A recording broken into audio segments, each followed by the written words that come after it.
get started कि भाई जैसे हमारे पास गिवन है मेटल आयन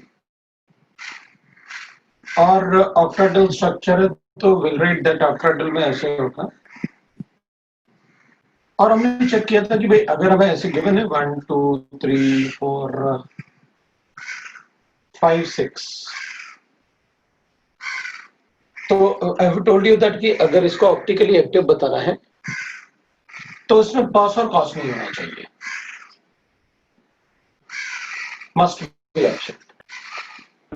ठीक है, सो मस्ट बी एब्सेंट मतलब वी कैन से दैट कि अगर इसको एब्सेंट होना चाहिए तो वी से दैट कि भाई अगर मान लो अगर इसको ये प्लेन है, अगर इस प्लेन से डिवाइड करते हैं, you all know the structure, तो फिर इन दोनों को सेम नहीं होना चाहिए। और ये दोनों सेम होने का मतलब है इट इज अ ट्रांस, और ये दोनों सेम होने का मतलब है suppose I right like this. फिर इसको हटा लेते हैं।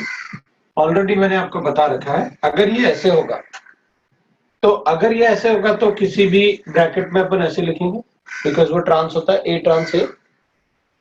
तो अगर किसी ब्रैकेट में सेम टाइप का लिगेंड आ जाए तो वो हमेशा ऑप्टिकली इनएक्टिव हो। ठीक है ना? तो अगर एक भी ब्रैकेट जो भी हमने लिखे हुए हैं उसमें अगर एक भी ब्रैकेट में इस टाइप से आएगा तो वो ट्रांस होगा, और trans is always optically active और trans is always optically inactive. तो अपन क्या करेंगे, अपन लिखेंगे देखो भाई अगर ऐसे नहीं होना चाहिए, मस्ट नॉट बी प्रेजेंट, है ना, नॉट बी प्रेजेंट, ये अपन को चाहिए कि ये प्रेजेंट नहीं होना चाहिए। तो what we can write is, तो फिर ऐसे लिख सकते हैं जैसे अपन ने पहले लिखा था कि भाई ट्रांस ऑप्टिकली एक्टिव नहीं हो सकता।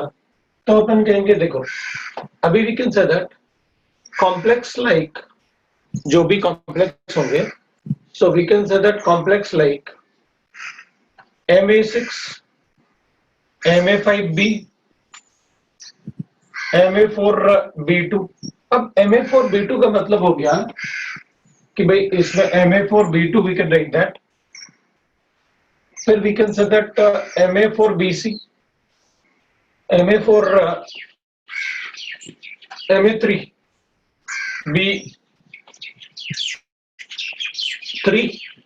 then we can write that Ma3b2c. Now Ma4 Ma3b2c में we'll write the combinations। उसमें अपन चेक करेंगे कि कहीं कोई कॉम्बिनेशन ऐसा तो नहीं बन रहा जिसमें, because we can have A B और ए सी, तो उसमें अपन चेक करेंगे, मतलब इसमें ये वाले पार्ट में अपन एक बार चेक करेंगे तभी लिखेंगे। ये नहीं होना चाहिए विनोदा, तो मैं एक बार उसको लिख के देख लेता हूं फिर उसके बाद में बताता हूं। ठीक है, वी नो दैट। तो व्हाट आई विल डू, जैसे Ma3bc है तो अपन कहेंगे Ma3bc। ठीक है, तो विल राइट दैट Ma3bc में पहले तो कॉम्बिनेशन बना लेते हैं भाई A B and BC, then I will write that AA AC, then BB, then I will write that AB AB AC, है ना? कोई कुछ बोल रहा है उसको देख लेते हैं, सुन लेते हैं, बोलो। पहले वाले में थर्ड कॉम्बिनेशन होगा, पहले वाले में BC। यार आवाज तुम्हारी बहुत स्लो आई है, फिर से बोलो ना। साउंड आपका बहुत स्लो है, फिर से बोलो। सर बीसी नहीं एसी होगा सर, तो बीसी अच्छा पहले वाले में, ठीक है। तो अपन को ये B2C है ना, तो सही तो लिखा था, इसी के लिए तो बना रहे हैं अपन B2C में, सही तो है, उसी के लिए तो बना रहे थे अपन। तो B2C A3 है ना, A4 थोड़ी है, तो विल राइट दैट B2AC, हाँ ठीक है, सारी ठीक है।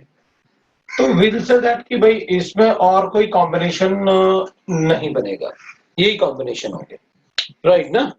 तो अगर ये कॉम्बिनेशन बनाना है अपन को,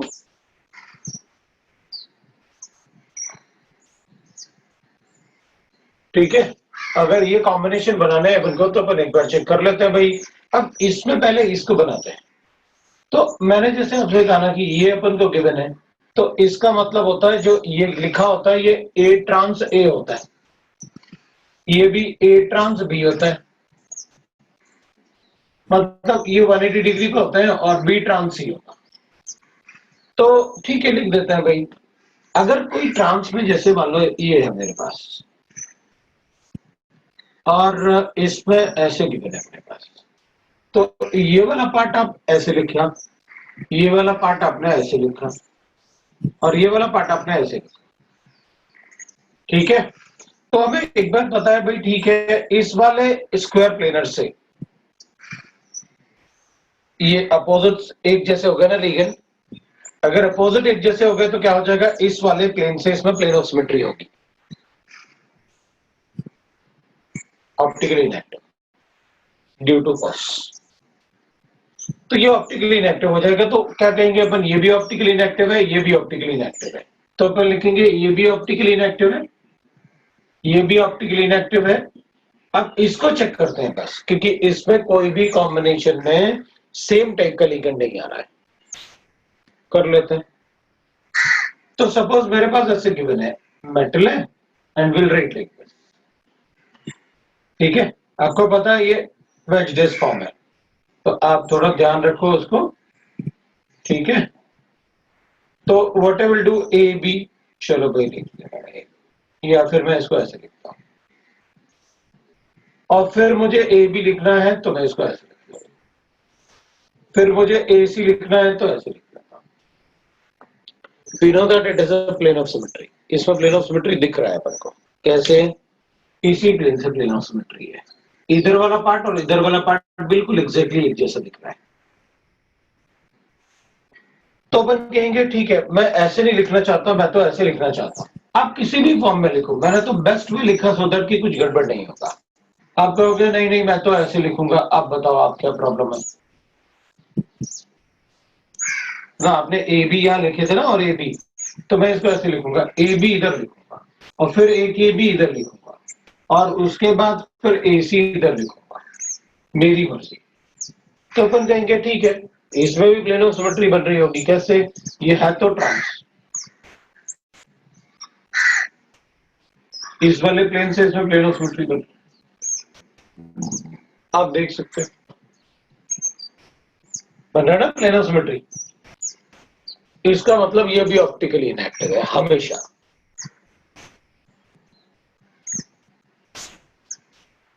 तो इसमें भी ऑप्टिकल, तो ये भी ऑप्टिकली इनएक्टिव है, तो इसमें एक भी ऑप्टिकली एक्टिव नहीं है, ये सारे के सारे ज्योमेट्रिक आइसोमर्स है। हमने जो भी ज्योमेट्रिक आइसोमर्स में कॉम्बिनेशन बनाए थे ना, उन कॉम्बिनेशन में जो ऐसे वाले होंगे जिसमें सेम टाइप का लिगेंड होगा ब्रैकेट में, they are always optically inactive. बोलो, वो नीचे वाले में बी आएगा ना, थर्ड वाले में नीचे वाले में बी आएगा, थर्ड वाले में, ये वाला नीचे वाले, ये वाले में कह रहे हो? हाँ सर, जो लास्ट बनाया आपने। अच्छा, कहीं 4 ए हो गए, मैंने ए बी, अच्छा ठीक है, ये लो ए बी आ गया अपने पास, ठीक है ना। तो ए बी आ गया अपने पास, तो ये लो हो गया। अगर अपन लिखेंगे तो ये वाले प्लेन से अपन कहेंगे भाई एक ये प्लेन हो गया। अब इसमें प्लेन ऑफ सिमेट्री की बात कर लेते हैं कि भाई प्लेन ऑफ सिमेट्री आ रहा है या नहीं आ रहा है। तो चलो देख लेते हैं भाई प्लेन ऑफ सिमेट्री। तो ए बी, एक और बी होगा ना यहाँ पर, हाँ ठीक है, ये है बी। तो इसमें प्लेन ऑफ सिमेट्री की बात कर लेते हैं। तो इसमें कहीं प्लेन ऑफ सिमेट्री आ रहा है क्या? तो अपन प्लेन चेक कर लेते हैं भाई, ठीक है कोई बात नहीं। तो अपन क्या करेंगे कि भाई ऐसे होते हैं अपने पास, तो अपन लिखेंगे, एक तो इस वाले प्लेन से चेक कर लेते हैं, नहीं आ रहा है। एक बार इस वाले प्लेन से चेक कर लेते हैं, इससे भी नहीं आ रहा है। ठीक है, एक बार इस वाले प्लेन से चेक किया, नहीं आ रहा है। एक बार इस वाले प्लेन से चेक करते हैं, उससे भी नहीं आ रहा है। तो इसमें तो प्लेन ऑफ सिमेट्री नहीं आ रहा है, सेंटर ऑफ सिमेट्री भी नहीं आ रहा है। तो क्या बताएंगे अपन, ऑप्टिकली एक्टिव?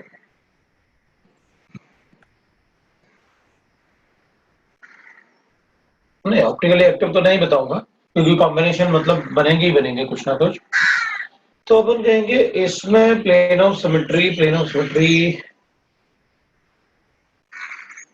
इसमें प्लेन ऑफ सिमेट्री नहीं आ रहा है कहीं से भी ना। एक बार फिर से चेक कर लेते हैं, अपन गड़बड़ नहीं होना चाहिए। 1 2 3 4 सिज है, प्लेन ऑफ सिमेट्री तो नहीं आ रहा, क्योंकि एक ए बी हो जाएगा इधर, ए बी। अच्छा, ये आ गया ना। इससे पीओएस है भाई, इधर वाला पार्ट और इधर वाला पार्ट सेम है, इधर वाला पार्ट और इधर वाला part same.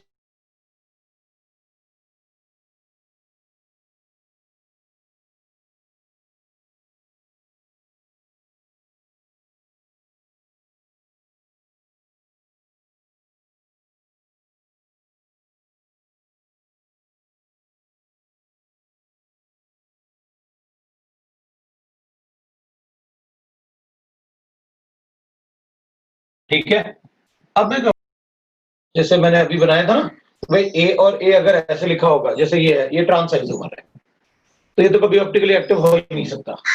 Trans isomer is never optically active, is never optically active. ठीक है, so trans isomer is never optically active. एक तो ये पॉइंट अपने पास होगा। अब अपन चेक करते हैं, मैं इसको हटाता हूं और फिर अपन थोड़ा सा डिफरेंट कॉम्बिनेशंस बनाते हैं और देखते हैं वो ऑप्टिकली एक्टिव है या नहीं।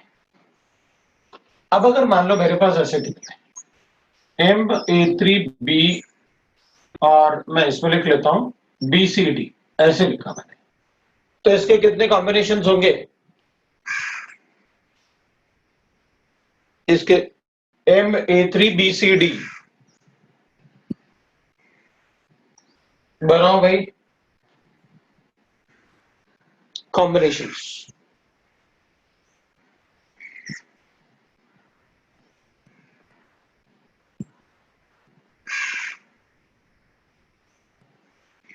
चार बन रहे हैं, चार आए, सभी के चार आ रहे हैं, तो फिर चार ही बनेंगे फिर तो। ए हो गया, ए बी हो गया, सी डी हो गया। ठीक है भाई, ए हो गया, ए सी हो गया, ए डी हो गया, और एक बार हो गया ए हो गया, और ए डी हो गया, और ए सी ए डी हो गया, तो बी सी हो गया। एक की चार कर दिए मैंने, तो इधर सी लेके आया तो इधर बी लेके आया, इधर डी लेके आया तो इधर बी सी हो गया। अब मैं लिखूंगा A B, A C, A B, ए सी और ए डी, ये कॉम्बिनेशन बन गए। और इसके अलावा इसमें और कोई कॉम्बिनेशन नहीं बनेगी, चार बन गए। ठीक है, optically inactive, optically inactive, optically inactive.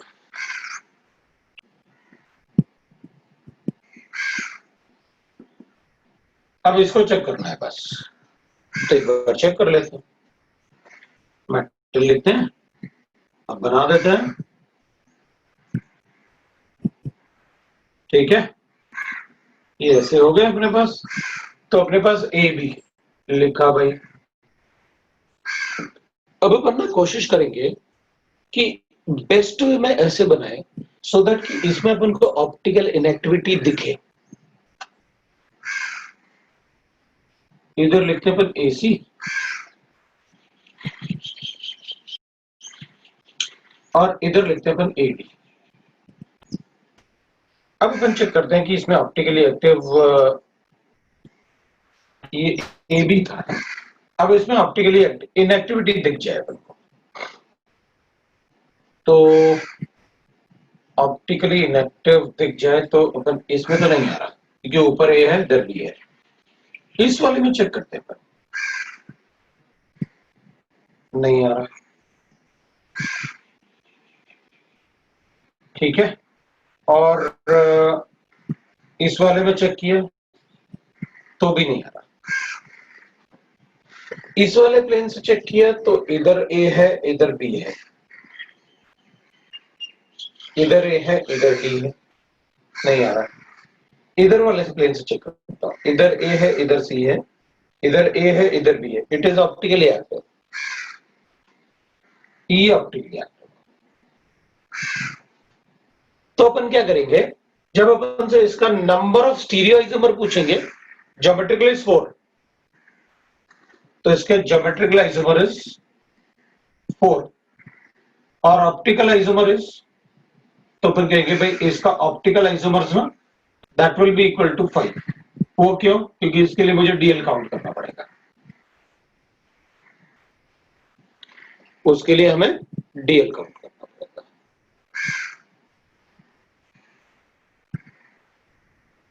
That is how we can write. अब अपन लिखेंगे, सपोज एक दूसरे एग्जांपल ले लेते हैं, ठीक है। अब इसमें मैं एक दूसरा एग्जांपल ले लेता हूं, राइट, एवरीबॉडी गॉट इट। अब अपन क्या करते हैं, इसमें लेते हैं अपन M A2B2C और इसमें बनाते हैं कितने कॉम्बिनेशन बनेंगे। तो इसके कॉम्बिनेशन बताओ भाई, A2B2C2 कितने कॉम्बिनेशन बनेंगे?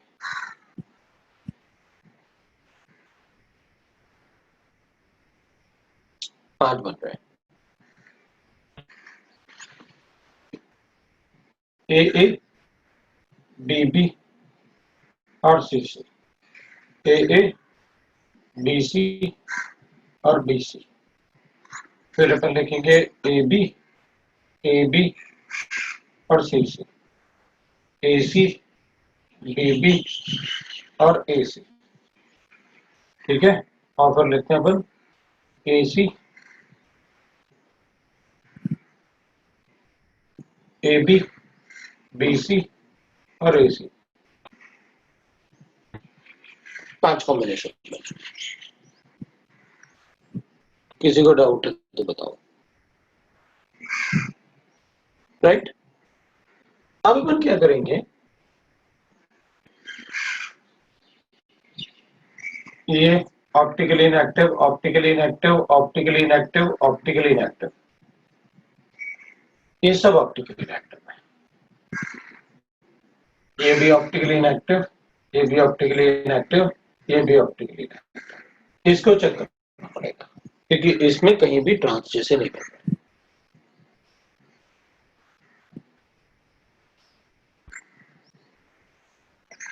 लास्ट कॉम्बिनेशन में ए बी लिखा अपन ने, बी सी लिखा अपन ने और ए सी लिखा अपन ने, तो लास्ट कॉम्बिनेशन में 2AB आएगा ना, 2AB आएगा। 2AB कैसे आ सकता है? ए इधर तो होगी, 2AB आता क्या इसमें? 3B थोड़ी है, बी भी 2 है। अरे तुम लोगों को विजिबिलिटी ठीक है ना, क्लियर दिख रहा है ना? हाँ सर। ठीक है, ओके। अब देखो, तो व्हाट विल से दैट कि भाई इसमें अपन को बनाना पड़ेगा, तो अपन को बनाना कहाँ है, जिसमें में थोड़ा भी कंफ्यूजन है बनाएंगे उसको, अदरवाइज उससे बता देंगे। अब अपन ऐसे चेक कर लेते हैं, मेटल है और इसमें अपन ने लिखा, अब कॉम्बिनेशन मैंने आपको बताया कि आप ना मैक्सिमम कोशिश करो कि वो आपको ऑप्टिक, जैसे ये ए बी और ये ए सी, तो आप इसको ना ऐसे बनाने की कोशिश करो, ये ए बी है ये ए सी है, ताकि हमें कुछ ऐसे मिल जाए कि भाई प्लेन ऑफ सिमेट्री वगैरह टाइप का। और इधर क्या है, बी सी, तो अपन बी सी को नाम लिख देते, तो बी सी इसके साथ अपन ऐसे करेंगे। ये अब अपन चेक कर लेते हैं, तो इधर से तो प्लेन ऑफ सिमेट्री नहीं है कहीं से भी, इसमें अपोजिट वाले सारे डिफरेंट है, इसलिए अपोजिट वाला प्लेन ऑफ सिमेट्री तो नहीं होगा। हमें क्या करना होगा, एक बार ऐसे प्लेन ऑफ सिमेट्री, तो इधर बी और सी था इसलिए ऑप्टिकली एक्टिव होगा, इधर ऐसे चेक करूंगा तो इधर से ए और सी है तो भी ऑप्टिकली एक्टिव होगा। मतलब मुझे कहीं से भी इसमें ऑप्टिकल इनएक्टिविटी नहीं दिख रही, इट्स ऑप्टिकली एक्टिव, तो we'll write that it is optically active. Now you know that what you have to write. Number of geometrical isomers 5, number of stereoisomer is equal to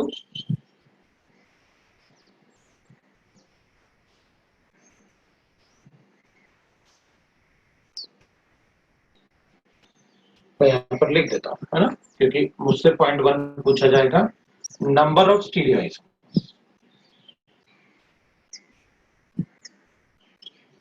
is equal to 1 2 3 4 5 6 number of optically active isomers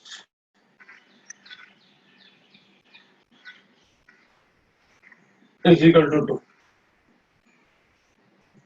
number of geometrical isomers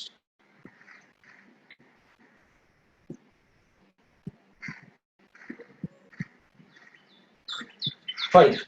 This will be the answer. जो भी अपन से पूछेंगे अपन बता देंगे, right. तो ये अपन को पता चल गया, ठीक है भाई। अब अपन ज्यादा इसमें नहीं बताने वाले क्योंकि अपने ज्योमेट्री में काफी कॉम्बिनेशंस। अब अपन थोड़ा चेंज करते हैं। अब मान लेते हैं अपन को ऐसे भाई, मेरे पास गिवन है एम ई एन और A2B2 ऐसे। अब EN तो सिमेट्रिकल होता है, विनोद, इटालियन टाइप। तो अपन क्या करेंगे, मैं इसको हटा, अपन क्या करेंगे, अपन ऐसे लिखते हैं भाई, EN का तो कोई कॉम्बिनेशन होगा नहीं, AB का तो कॉम्बिनेशन होगा ना, तो अपन A लिख लेते हैं, B लिख लेते हैं, फिर इसको EN कर देते हैं, इसको AB लिखते हैं और इसको भी AB लिखते हैं। ये कॉम्बिनेशन मैं इसको ऐसे लिख सकता हूँ, NH3 whole twice Cl2 whole twice. तो अपन ऐसे लिखेंगे, मेटल है। अब इसमें ये दोनों तो सेम आ रहा है, तो ये तो ट्रांस हो गया, ये अपन को पता है, ऑप्टिकली नेगेटिव ही होगा। एक बार बना के देख लेते हैं। तो मैं इसको ना ऐसे करता हूं, अब bidentate ligand is always at 90 degree, तो मैं EN को ना ऐसे बना। तो अब मैं ए लिख लेता हूं, इसमें प्लेन ऑफ सिमेट्री अपन को दिख ही रहा है, ये तो प्लेन ऑफ सिमेट्री है, इस प्लेन से भी प्लेन ऑफ सिमेट्री है और इस प्लेन से भी, इस प्लेन से प्लेन ऑफ सिमेट्री, इधर भी, इधर भी, इधर NH, इधर NH2। इस वाले में चेक करेंगे अपन तो ऐसे हो जाएगा,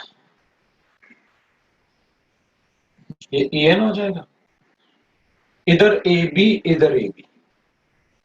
अब अपन चेक करेंगे इसमें क्या प्लेन ऑफ सिमेट्री है क्या, तो अपन कहेंगे इसमें प्लेन ऑफ सिमेट्री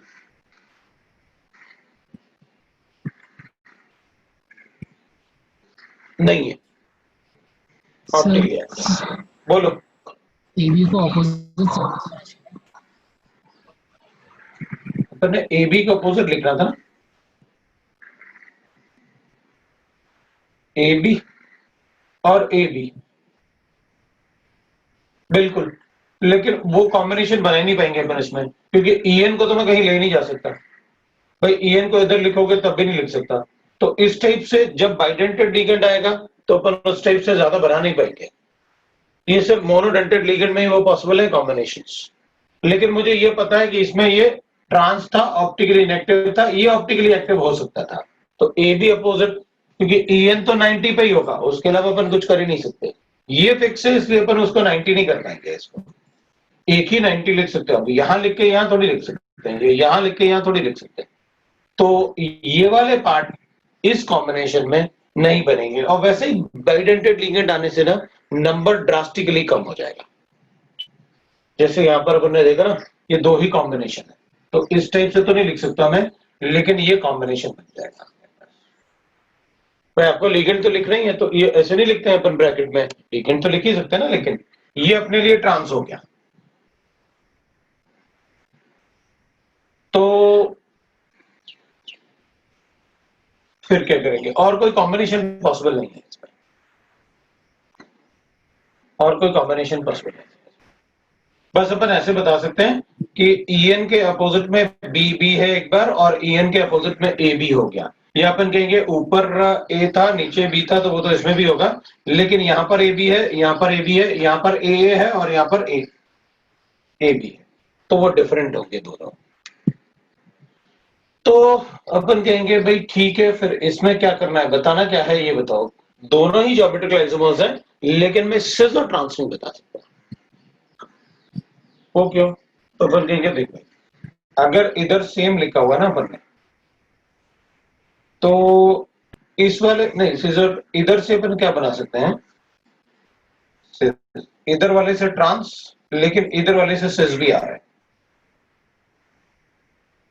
और ये सिस हो जाएगा, ये सिस हो जाएगा, क्योंकि ये भी है तो इधर भी ए बी ना, नहीं इधर से कुछ भी नहीं आ रहा, इधर से लिखूंगा तो इधर से ये दोनों एक साइड है, और इधर एनएच भी, इधर से भी सिस आ रहा है, तो इसमें सिस ट्रांस नहीं लिख सकता था। बट मैं ये बता सकता हूं कि ये ऑप्टिकली इनएक्टिव है। ऑप्टिकली इनएक्टिव क्यों? क्योंकि इसमें प्लेन ऑफ सिमेट्री है, और ये ऑप्टिकली, तो पहले चेक कर लेते हैं भाई इसमें ऑप्टिकल इनएक्टिविटी है क्या।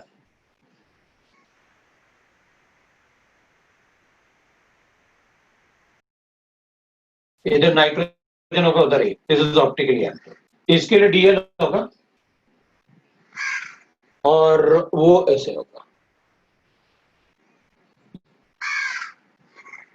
अब इसमें एक और केस क्या बना सकते हैं अपन ऐसे कि भाई वर्टिकल में दोनों मतलब ऐसे बी लिख लें, यहां बी लिखते हैं, यहां बी लिखते हैं, और यहां पर ए लिखते हैं, और यहां पर ए लिखते हैं। मतलब यहां पर ई एन था तो दोनों में ए ए, अब ए बी, अब दोनों ही बी, क्या ऐसे बना सकते हैं अपन?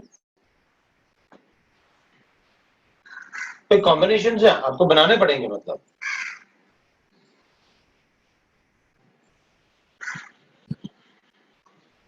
तो अपन कहेंगे ऐसे कॉम्बिनेशन अगर अपन लिखते हैं जैसे अपन ने लिखा है इसमें, तो इसमें क्या होगा, अगर आप ऐसे बनाओगे ना बाइडेंटेड में, तो गलती होने के चांसेस बहुत ज्यादा होंगे। सो बेटर है कि जब बाइडेंटेड लिगेंड आएगा तो आप बना के देख लो, क्योंकि इसमें ज्यादा कॉम्बिनेशन नहीं बन पाएंगे। आप इसको ऐसे ले लो, जैसे मान लो मैंने इसको ऐसे किया, अब इसमें ये तो कॉम्बिनेशन नहीं लिख सकते अपन, अपन ऐसे लिख लेते हैं कि हमारे पास गिवन है सी आर, और एक बार मुझे गिवन है EN, EN is bidentate ligand, तो मैं ईएन लिख लेता हूं, और इसमें लिखता हूं मैं NH3 होल ट्वाइस और Cl2, तो बेटर है आप ऐसे लिख लो। अब आप देखो आपने क्या किया, यहां पर Cr लिखा और यहां पर एक बार NH3 लिखा और यहां Cl लिखा, और यहां पर फिर आपने दोनों ही NH3 लिखे और फिर Cl लिखे, तो दोनों NH3 सिस में है, इधर दोनों NH3 ट्रांस में है, इधर दोनों Cl सिस में है। अब मैं वहां भी एक बार लिख लेता हूं, इधर Cl लिखता हूं, इधर Cl लिखता हूं, इधर NH3 लिखता हूं और इधर NH3 लिखता हूं। अब अपन चेक कर लेते हैं कि ये बनेगा या नहीं बनेगा। दोनों NH3 सिस में है क्या? दोनों NH3 सिस में है, बिल्कुल है। और दोनों Cl ट्रांस में है क्या? नहीं है। ये दोनों Cl सिस थे, ये भी दोनों Cl सिस थे, या दोनों NH3 ट्रांस थे, दोनों NH3 भी सिस है और Cl भी सिस है, और यहां पर दोनों NH3 सिस है, तो वो तो यहां भी बन रहा था, यहां भी ट्रांस बन रहा था, लेकिन Cl ट्रांस वाला कोई भी नहीं था।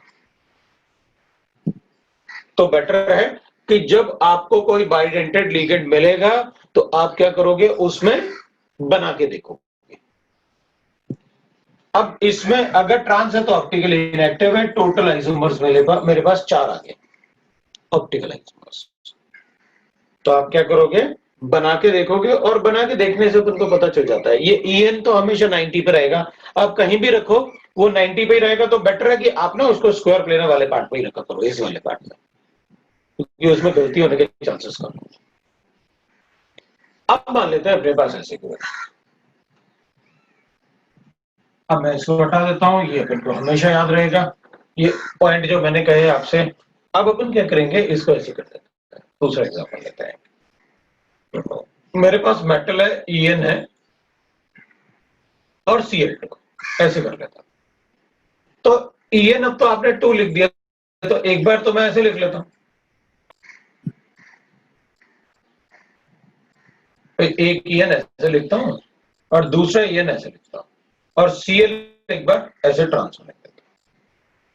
अब कुछ और बना सकते हैं क्या अपन, तो अपन कहेंगे भाई इसके लिए ना अपन ऐसे ही बना सकते हैं, मेटल है, अब En को ऐसे लिख लेता है, इधर एक En है और इधर एक En है और इधर Cl है, तो अपन कहेंगे ये तो ऑप्टिकली इनएक्टिव था ही, क्योंकि इससे प्लेन ऑफ सिमेट्री बन रहा है, सो ऑप्टिकली इनएक्टिव है।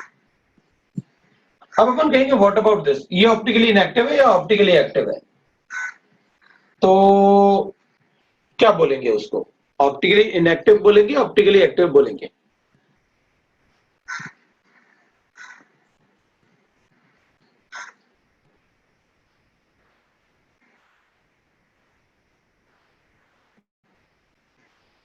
ये ऑप्टिकली इनएक्टिव था, बोल रही था, ये ऑप्टिकली एक्टिव नहीं होगा, ऑप्टिकली इनएक्टिव होगा, ये तो प्लेन ऑफ सिमेट्री है इसमें, ये तो ट्रांस है, मैंने ऑप्टिकली एक्टिव लिखा था, ये ट्रांस है, ये कभी ऑप्टिकली एक्टिव हो ही नहीं सकता, ठीक है ना। अच्छा, ये वाला ऑप्टिकली एक्टिव होगा या इनएक्टिव होगा, तो मतलब अपन कहेंगे क्योंकि ये तो ऑप्टिकली इनएक्टिव है और ये वाला ऑप्टिकली इनएक्टिव होगा या एक्टिव होगा वो देखना है अपन को, तो अपन कहेंगे वो वाला ऑप्टिकली एक्टिव होगा। चलो देखते हैं कैसे, क्योंकि वहीं आप थोड़ा बहुत गलती करोगे, ऑप्टिकली एक्टिव होगा। चलो देखते हैं अपन कैसे उसको ऑप्टिकली एक्टिव बताते हैं। अब देखो इसको ना ऐसे बताओ आप,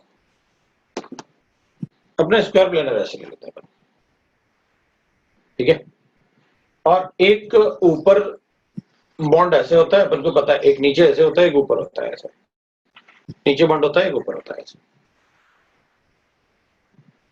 ये स्क्वायर प्लेनर है, इधर दोनों Cl है, इस तरफ दोनों Cl है। अब आप क्या करोगे कि ये ऊपर वाला En जो है ना वो डैश वाले कार्बन से अटैच्ड है, वो डैश वाले कार्बन से अटैच्ड है, मतलब ऊपर वाला En इधर वाले कार्बन से अटैच्ड है पीछे, और नीचे वाला En इधर वाले कार्बन से अटैच्ड है, ऊपर वाला En अंदर वाले कार्बन से अटैच्ड है इधर, जबकि ये इससे अटैच्ड है। तो फिर प्लेन ऑफ सिमेट्री कैसे हो सकता है भाई, ये इधर अटैच्ड है और जबकि नीचे वाला कार्बन इधर अटैच्ड है, तो प्लेन ऑफ सिमेट्री तो आ ही नहीं सकती। हम ऐसे प्लेन ऑफ सिमेट्री बताएंगे, इधर Cl इधर Cl, तो अपन कहेंगे इधर नाइट्रोजन, सिर्फ नाइट्रोजन थोड़ी देखना है, पूरा कार्बन वगैरह सब देखना पड़ेगा अपन ऊपर से इधर, तो वो इधर अटैच्ड है, ये इधर अटैच्ड है। प्लेन ऑफ सिमेट्री का मतलब है एग्जैक्टली मिरर इमेज दिखे, और एग्जैक्टली मिरर इमेज कब दिखता, जब अपन कहते हैं कि भाई ये वाला इधर अटैच्ड है और ये वाला भी इधर अटैच्ड है, तो प्लेन ऑफ सिमेट्री बता दे। अभी इधर वाला तो ये इस कार्बन से अटैच्ड है, जबकि ऊपर वाला नाइट्रोजन जो है वो इधर वाले नाइट्रोजन से अटैच्ड है, तो ये इक्वली दो पार्ट में तो डिवाइड नहीं हुआ ना, इक्वली दो पार्ट में तो डिवाइड तब होता जब ये वाला En भी इधर ही अटैच्ड होता, तो वो गलती नहीं करेंगे अपन, राइट ना, वो गलती नहीं करनी है अपन को, तो वी गॉट इट, ठीक है भाई। इसमें अब ये ऑप्टिकली एक्टिव हो गए, तो टोटल स्टीरियो आइसोमर्स कितने हो गए अपने पास, 3 हो गए, so we can write like that है। अब अपन चेक करेंगे, सपोज मेरे पास ऐसे गिवन है, मैंने आपसे कहा कि मेरे पास एक कंपाउंड ऐसे गिवन है, तो मेटल है, अब मैं ग्लाइसिन ले लेता हूं और फिर Cl2 लिखता हूं। अब ग्लाइसिन तो अपन को पता है क्या होता है, बाइडेंटेड लिगेंड है, लेकिन डोनर एटम डिफरेंट है, तो चलो देखते हैं क्या करना है। विल राइट लाइक दिस,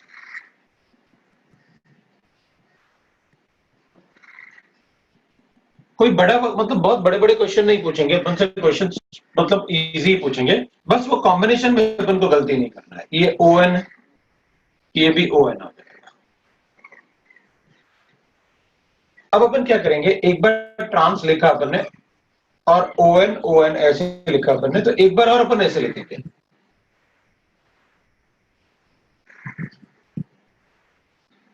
लेकिन इस बार हम क्या करेंगे, ON को ऐसे ना ऑक्सीजन और नाइट्रोजन को अपोजिट कर लेंगे, ये अलग कॉम्बिनेशन होगा। अब अपन क्या करेंगे, अब इसको ऐसे करते हैं, अब इस टाइप का कॉम्बिनेशन बनाते हैं, ठीक है ना। अब अपन इस टाइप का कॉम्बिनेशन बनाते हैं। तो उस टाइप के कॉम्बिनेशन के लिए अपन क्या करेंगे, एक बार Cl को ऐसे लिख लेते हैं और फिर उसके बाद ON, फिर उसके बाद एक कॉम्बिनेशन अपन ऐसे बना देते हैं।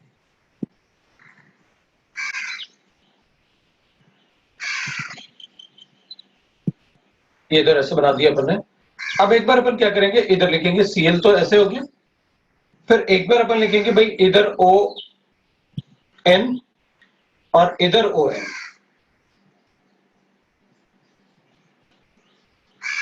अब एक बार ON अपोजिट में है, एक बार OO अपोजिट में है। अब मैं कहूंगा एक बार और, क्या NN अपोजिट रख सकता हूं मैं? अब आप ऐसे भी कॉम्बिनेशन बना के देख लो एक बार। इधर Cl है, इधर Cl है। अब अपन क्या करेंगे, इधर N है और इधर है,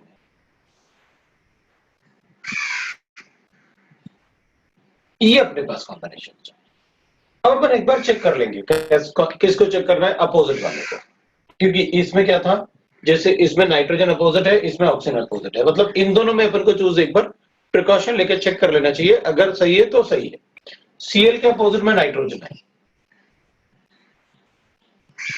नहीं है, दैट्स करेक्ट, वो भी बनेगा।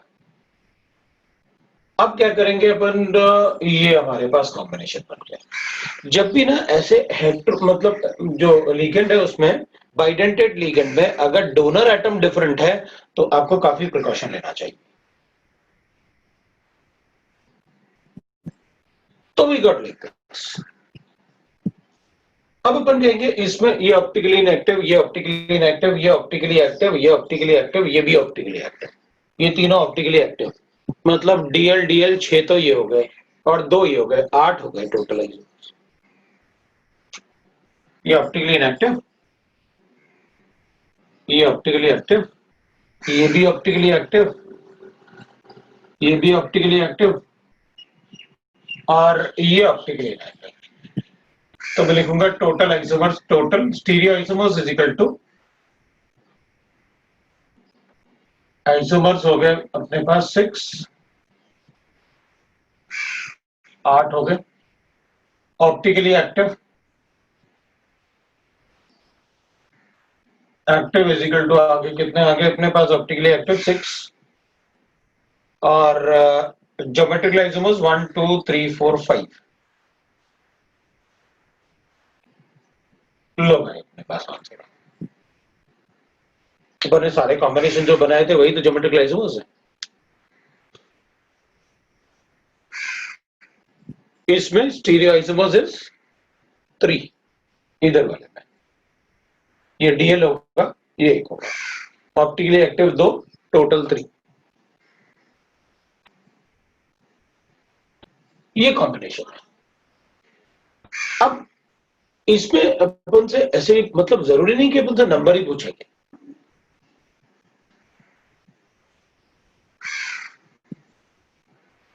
ठीक है ना। वो और भी बहुत सारे क्वेश्चन ऐसे बना सकते हैं। अपन से कहेंगे ऐसे, सपोज मेरे पास ऐसे होता है, एम और ग्लाइसिन है, होल थ्राइस, बताओ कितने आइसोमर्स बनेंगे। तो अपन कहेंगे अच्छा 3 है, चलो बना के देख लेते हैं।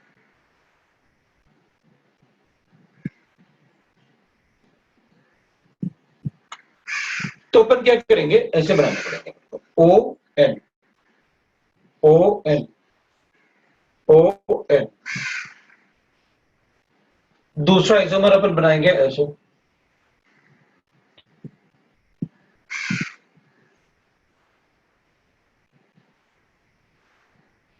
अब इधर ओ लिख लेते हैं और इधर ओ लिख लेते हैं और कॉम्बिनेशन बना लेते हैं। ये तो नाइट्रोजन ऑप्शन आ गया, अब कॉम्बिनेशन बना देते हैं। भाई ओ एन हो गया, ये ओ एन हो गया, इसको भी ओ एन कर लेते हैं। अभी दोनों नाइट्रोजन अपोजिट में आया क्या, तो अपन कहेंगे ये आया तो है, लेकिन फिर भी बना के एक बार चेक करूंगा।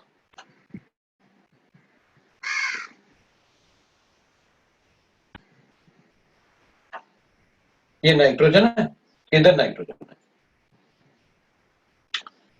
अब मैं क्या करूंगा, नाइट्रोजन नाइट्रोजन है तो इधर मैं ऑक्सीजन लिखता हूं, इधर मैं ऑक्सीजन लिखता हूं, और इधर मैं क्या करूंगा, नाइट्रोजन लिखता हूं और ऑक्सीजन लिखता हूं।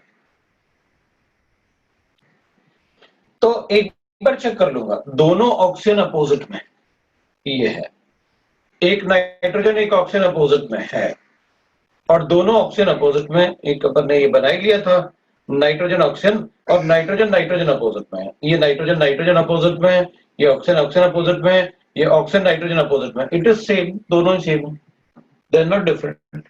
तो अपन कहेंगे अच्छा ठीक है, ऐसे बना दूं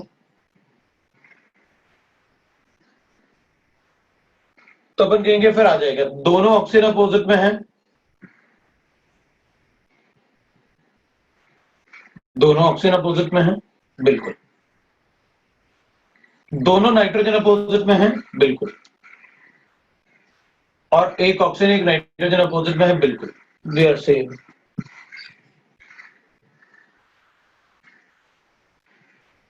ठीक है, ये भी नहीं बन रहा, तो इसके अलावा कोई और कॉम्बिनेशन बना सकते हैं क्या अपन? तो मैं कहूंगा एक बार आपने ऑक्सीजन नाइट्रोजन बिल्कुल सारे अपोजिट में करें, ऑक्सीजन नाइट्रोजन, एक बार आप क्या करेंगे, अपन क्या ऐसे बना सकते हैं, तो मैं ऐसे बनाऊंगा कि अगर क्या मैं ऐसे बना सकता हूं क्या,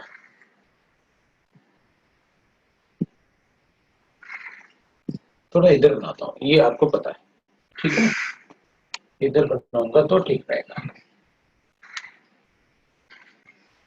क्योंकि अगर एक भी मिस होगा अपन से, और ये अपने लिए मेंस में भी इंटीजर टाइप में पूछेंगे और एडवांस में तो इंटीजर टाइप पूछते ही पूछते हैं। अपने पास क्या था, मैं बात कर रहा था, क्या मैं कोई ऐसा कॉम्बिनेशन बना सकता हूं,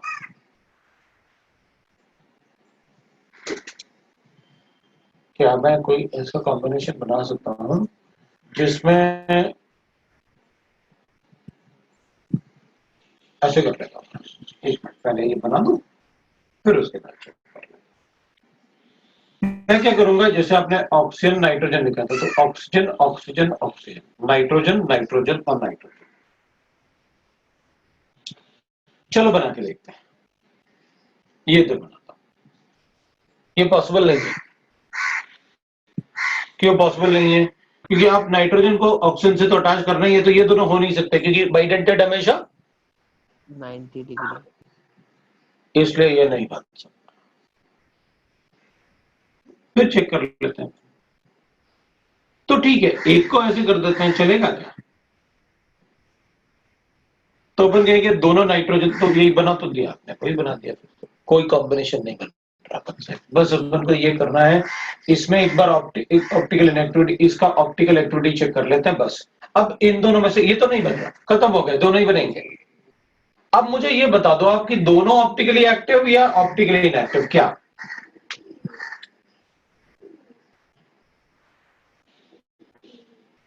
ऑप्टिकल एक्टिविटी बतानी आपको दोनों में।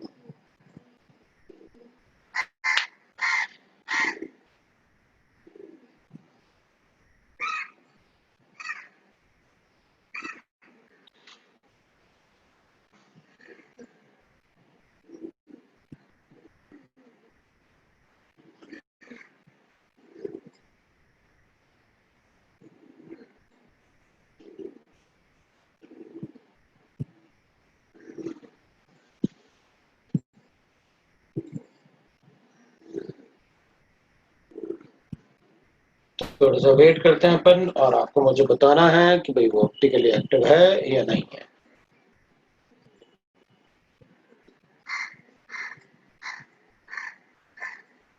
दोनों ऑप्टिकली एक्टिव है या एक ही ऑप्टिकली एक्टिव है? एक तो मुझे लग रहा है ऑप्टिकली एक्टिव तो है।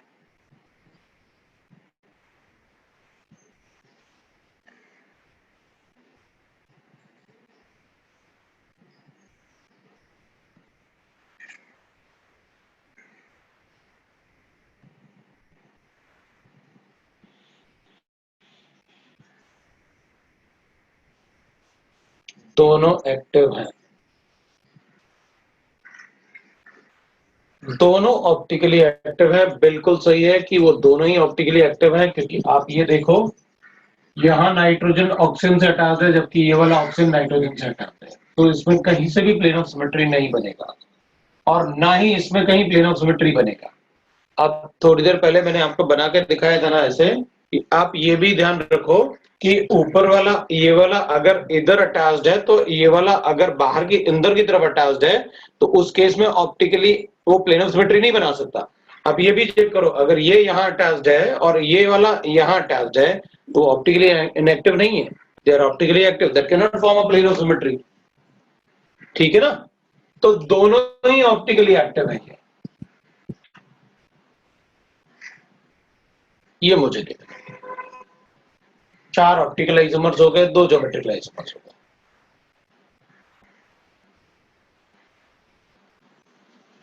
इसमें आपको मुझे बताना है number of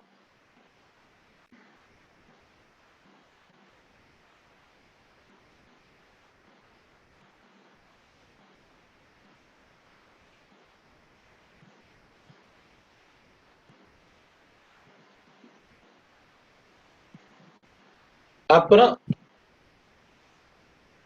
O am Bond angles बताने, कितने ओ एम और एन बॉन्ड एंगल्स होंगे। आप ना इस पर से कर सकते हो ताकि वो गड़बड़ ना हो ना, एम एन ओ पता नहीं क्या लिखा है सर, एम एन ओ होता है, आप क्या लिख रहे हो।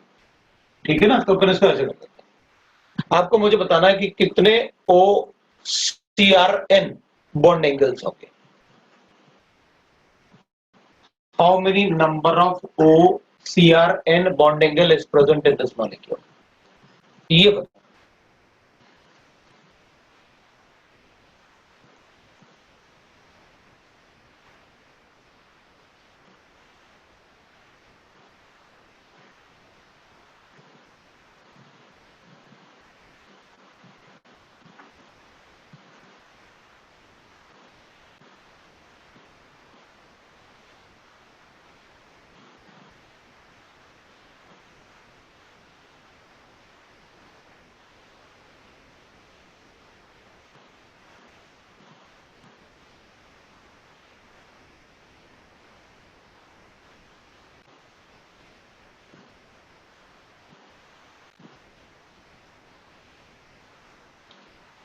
आप इसको ऐसे, मतलब कोई प्रॉब्लम नहीं है इसमें, है आप ऐसे भी कर सकते हैं, इसमें कोई प्रॉब्लम नहीं है। आप बोलो कि ये एन इधर है, ये ओ इधर है, ये एन इधर है, ये ओ इधर है, ऐसे भी लिख लो आप, कोई प्रॉब्लम नहीं मुझे चलेगा। मैंने तो पूछा, मैंने आपको स्ट्रक्चर दिया उसके बाद पूछा था, आप ऐसे लिख लो, मुझे कोई प्रॉब्लम नहीं होगा। मैंने आपको मतलब स्ट्रक्चर दिया, मैं इसमें भी पूछ सकता था दोनों में से किसी में।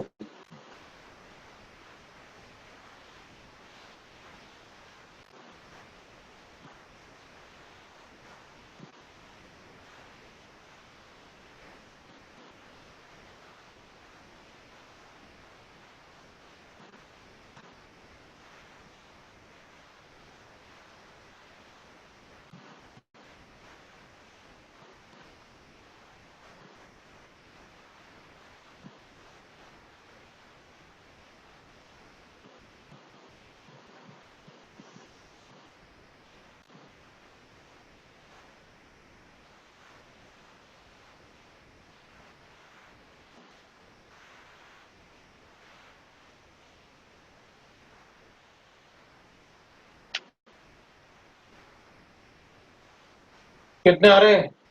तो इसमें मुझे आंसर बताया जा रहा है 6898।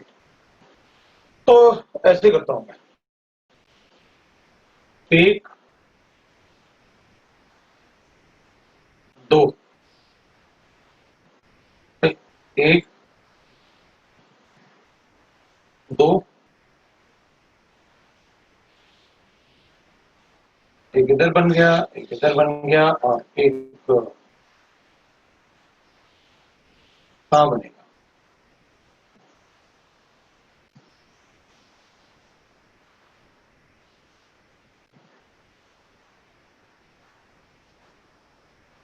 और कोई बनेगा क्या?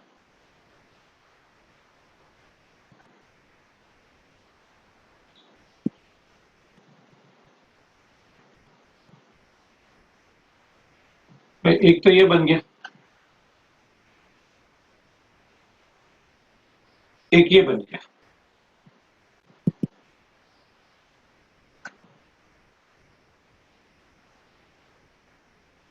एक इसका बॉन्ड निकलना है ऐसे। अब इस प्लेन में तो मैंने देख लिया, अब इधर एक ये बनेगा, एक ये बनेगा,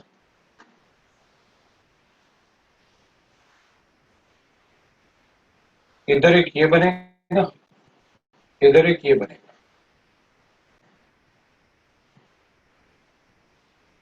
और कौन सा बनेगा?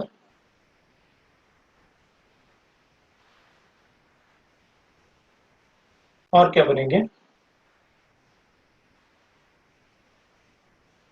एक ये बन गया, एक ये बन गया, दो हो गए।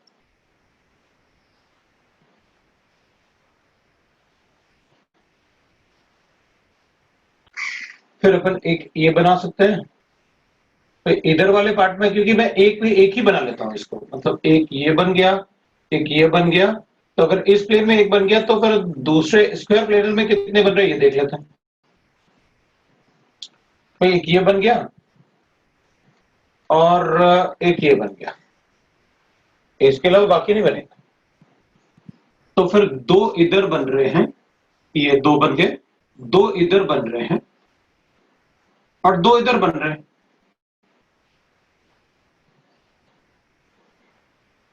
वन 180 वाले काउंट नहीं करते, 90 डिग्री बनाने बोला तो है कि नाइट्रोजन ऑक्साइड बाइडेंटेड में ऐसे नहीं बनेगा। इधर ऑलरेडी आपके पास क्या करोगे, इसमें इधर ऑलरेडी ऐसे और फिर ऐसे भी बनाओगे, तो ऐसे तो नहीं बनेगा। अगर इधर ऑलरेडी लिगेंड प्रेजेंट है तो मतलब कैसे, मतलब आपस में एटम तोड़ ताड़ के इधर आ जाएंगे, ऐसे ऐसे थोड़ी होता है। तो लिगेंड 180 तो बताना ही नहीं है, 90 डिग्री बताने हैं। तो मैंने आपको वही कहा था कि how many 90 degree bond angles are there. So OCRN 90 degree bond angles नहीं कहा था मैंने, तो OCRN 90 डिग्री, क्योंकि 90 डिग्री ही बन सकते हैं, तो बताने की जरूरत ही नहीं थी अपन को। So number of OCRN 90 degree bond angles लिख देता हूं, 90 डिग्री बॉन्ड एंगल्स बताने अपन को बस। 180 तो बाइडेंटेड में बनेगा ही नहीं। अब बताओ 90 डिग्री कितने हो जाएंगे, क्योंकि आपने 180 भी कैलकुलेट कर लिया होगा, इसलिए ज्यादा नंबर्स आ गया, क्योंकि 180 में भी काउंट कर लेता है। अच्छा ये वाला भी तो है 180, हाउ मेनी 90 डिग्री लिखेंगे। 180 होगा तो अपन फिर ऐसे काउंट कर लेते, एक दो और फिर 90 डिग्री और कोई बनता क्या, तो अपन कहते इसमें तो नहीं बन पा रहा, और इधर वाला एक काउंट कर लेते हैं 180, तो 3 हो जाते हैं। तो टोटल इसलिए 9 बोला होगा पहले मेरे ख्याल से। That will be the reason कि आपने टोटल 9 बोले, क्योंकि 180 काउंट करके बोला। आपने बोला था यहाँ पर तो 90 कंसिडर नहीं करेंगे तो 9 आएंगे, वो करेक्ट है। लेकिन अगर अपन 90 डिग्री आप कंसिडर करोगे तो 6 आएंगे। That is how we can, ठीक है ना।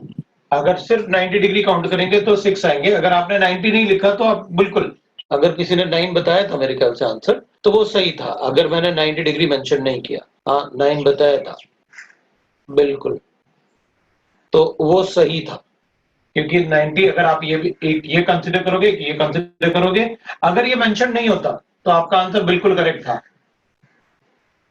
अगर वो मेंशन नहीं होता तो आपका आंसर बिल्कुल करेक्ट था, 9 थे। और अगर मैंने 90 डिग्री पूछा है तो 6 हो जाएगा, क्योंकि फिर अपन इसको काउंट नहीं कर पाए। हाँ 180 डिग्री पे बाइडेंटेड लिगेंड लिख नहीं सकता मैं, वो आपको पता है। Why it is so, because already वहां पर लिगेंड होगी ना यहाँ पर, तो 180 कैसे कंसिडर करूंगा मैं। तो मैं बार बार आपको बोल रहा हूं कि कभी भी बाइडेंटेड लिगेंड को आप 180 पे नहीं रखना। तो नेक्स्ट, तो नंबर ऑफ बॉन्ड एंगल्स भी पूछ सकते हैं। मेंस वगैरह में तो 100% पूछेंगे, एडवांस में पूछ सकते हैं, मेंस में क्या, राइट। तो we can write like this. अब काफी सारा हो गया, मैंने आपको सब कुछ बता दिया। One more thing is there, यहाँ पर मैंने हटा दिया, इसमें ये पर लिख सकते थे, जो मतलब हमेशा अपन देखेंगे, कभी ऐसा नहीं होगा कि इसमें ऐसा ना हो। अगर मुझे ऐसे गिवन है ना, कोई बाइडेंटेड लिगेंड थ्राइस है, 3 बाइडेंटेड लिगेंड है,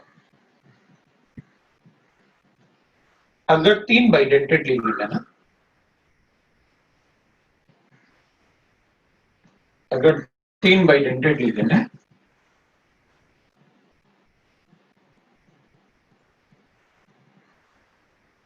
तो ये ऐसे गिवन है तुमको,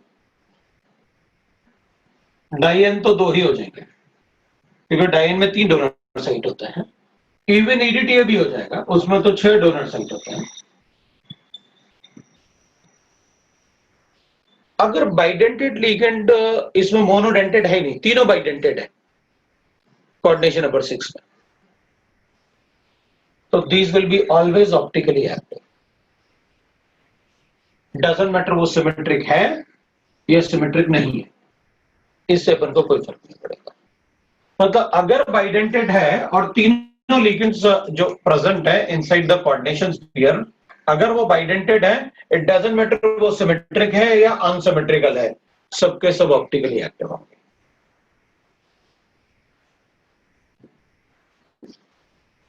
थोड़ी देर पहले अपन ने बनाया था, इसे बना के एक बार देख भी लेते हैं, इसी का बना देते हैं, क्योंकि ये तो सिमेट्रिक है ना, अनसिमेट्रिकल तो होगा ही होगा। अभी थोड़ी देर पहले अपन ने बनाए थे ग्लाइसिन के। तो मैं क्या करता हूं, ईएन को ले लेता हूं एक बार। तो आप ईएन को अगर लिखोगे ना, तो EN will be like this. हम सबको पता है EN should be at 90 degree.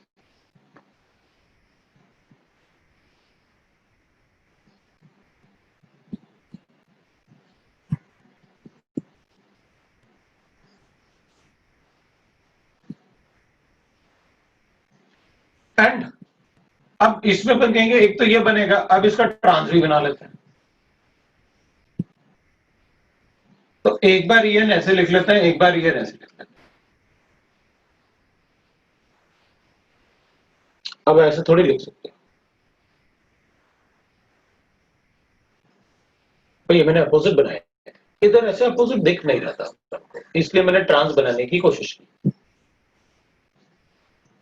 तो ये तो 180 पे हो जाएगा, अगर बाइडेंटेड लिगेंड लिखूंगा तो वो नहीं बनेगा, तो अपन कहेंगे ये तो गलत बनेगी। इसका एक ही बनेगा बस ये, और जो बना वही ऑप्टिकल स्टेनोसिमेट्री नहीं है ना। ऊपर वाला नाइट्रोजन पीछे वाले पॉइंट पे अटैच्ड है, नीचे वाला नाइट्रोजन आगे वाले पॉइंट पे अटैच्ड है। ऊपर वाला नाइट्रोजन डैश से अटैच्ड है, नीचे वाला नाइट्रोजन बाहर अटैच्ड है वेज पे। तो how can it will have a plane of symmetry? Plane of symmetry नहीं है, इट इज ऑप्टिकली।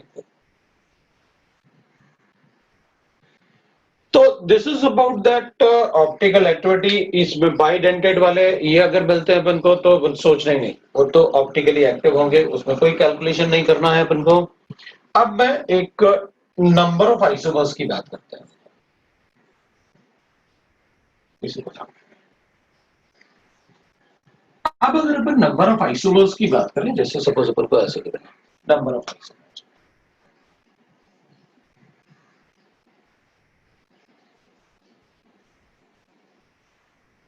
अब अपन नंबर ऑफ आइसोमर्स की बात करते हैं। तो मेरे पास ऐसे गिवन है, सपोज मैंने लिखा भाई मेटल है, या ऐसे, अब अपन ना मेटल पे लिखते हैं ऐसे, तो मैं इसको EN लिख लेता हूं और NO2 होल ट्वाइस,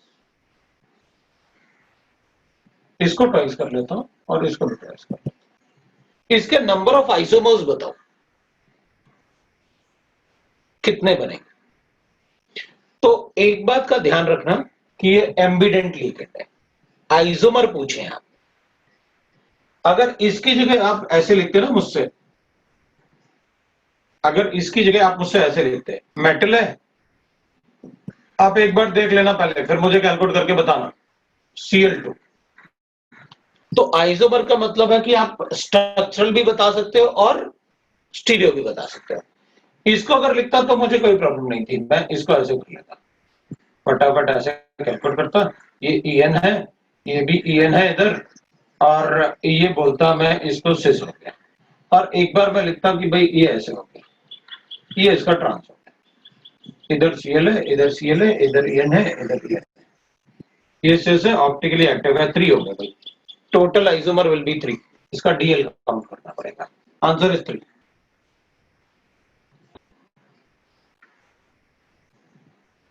तो इस केस में तो अपन कहेंगे, इस केस में मैं इसको ऐसे भी लिख सकता हूं, क्योंकि आपने आइसोमर वर्ड यूज किया है, आपने स्टीरियो आइसोमर नहीं कहा। स्टीरियो आइसोमर होता तो मैं सिर्फ NO2 लेता, क्योंकि नाइट्रोजन इसके पास लिखा है, आपने आइसोमर लिखा, मतलब मैं इसको ऐसे भी एज्यूम करूंगा, मैं इसको ऐसे भी एज्यूम करूंगा। आइसोमर्स मैंने तो इसके अंदर ही, मतलब इसको अपन दिखा सकते हैं ना, that is evidently, so that is a linkage isomerism, show कर सकते हैं ना, इट इज एविडेंटली।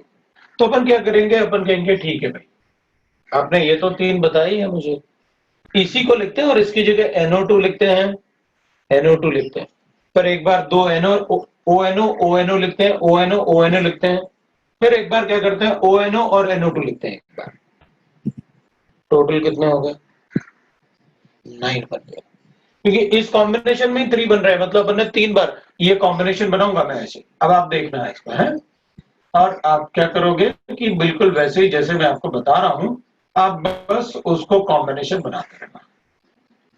जैसे मैंने क्या किया ना, इधर ज्यादा ड्रॉ करने की जरूरत नहीं पड़ेगी आपको, एक बार अपन ऐसे लिख लेते हैं जैसे ये लिखा हुआ है, तो एक बार अपन NO2 लिख लेते हैं। तो ये ऑप्टिकली एक्टिव है, DL। अब ना मैं दोनों को ONO और ONO भी लिखूंगा,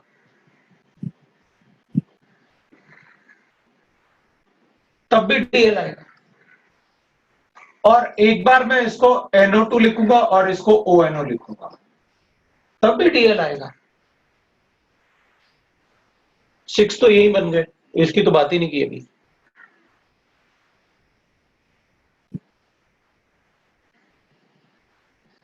बना है ना, एक ही कॉम्प्लेक्स में NO2 भी है और ONO भी, 6 तो यही बन गए। अब मैं एक बार बना के ही दिखा देता हूं, ताकि अगर होंगे ना सारे बना रहेगा तो फिर आपको क्लियरिटी भी रहेगी, और मुझे भी ये लगेगा कि भाई आपको कोई कंफ्यूजन नहीं।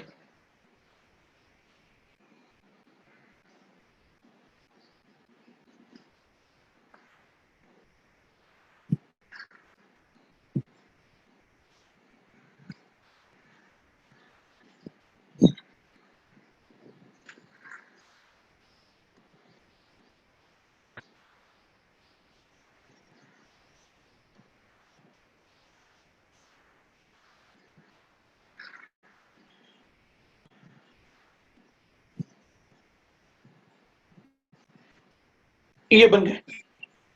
अब ये तो आपने तब बनाए ना जब ये सिस जैसे है, अभी ट्रांस वाले की तो बात ही नहीं की तुमने,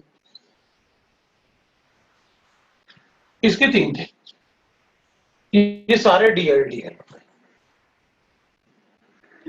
अब अपन क्या करेंगे, अब ऐसे बनाएंगे,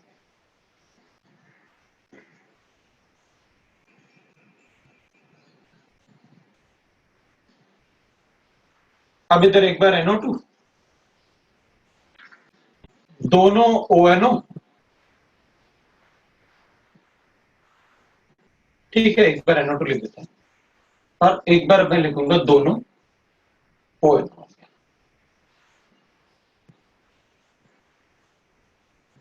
ये भी बनेंगे।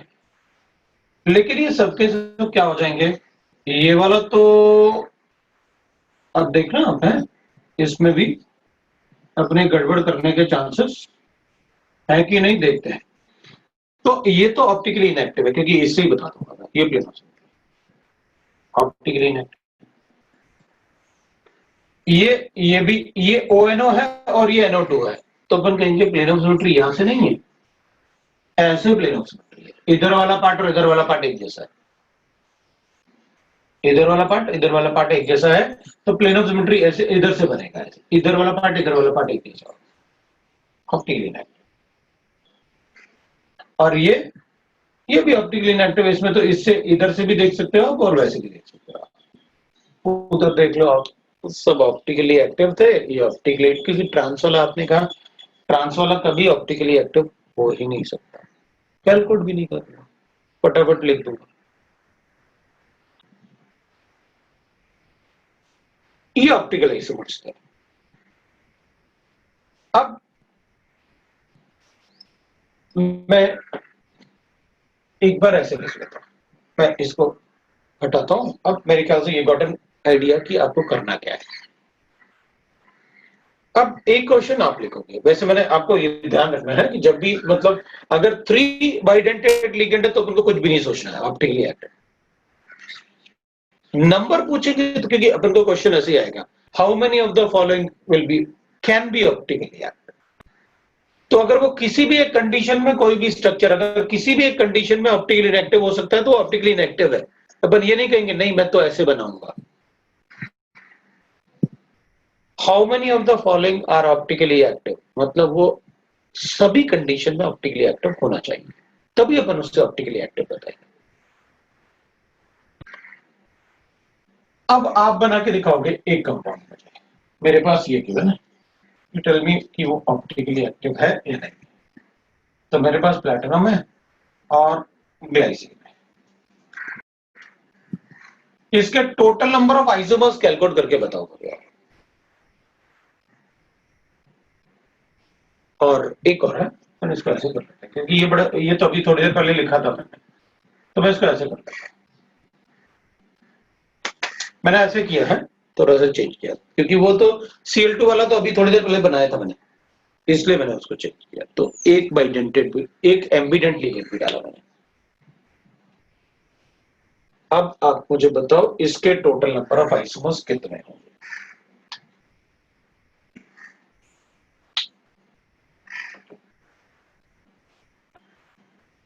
मैं इसको हटा देता हूँ, इसकी जरूरत है। इसमें कोई क्वेश्चन है तो आप पूछ सकते हो, आप देख लीजिए, कोई क्वेश्चन होगा तो पूछना।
चलो यार, क्योंकि अगर 14 बन रहे हैं तो मुझे थोड़ा बनाना पड़ेगा, है तो चेक कर लेता हूँ। पहले तो मैं ट्रांस वाले बना लेता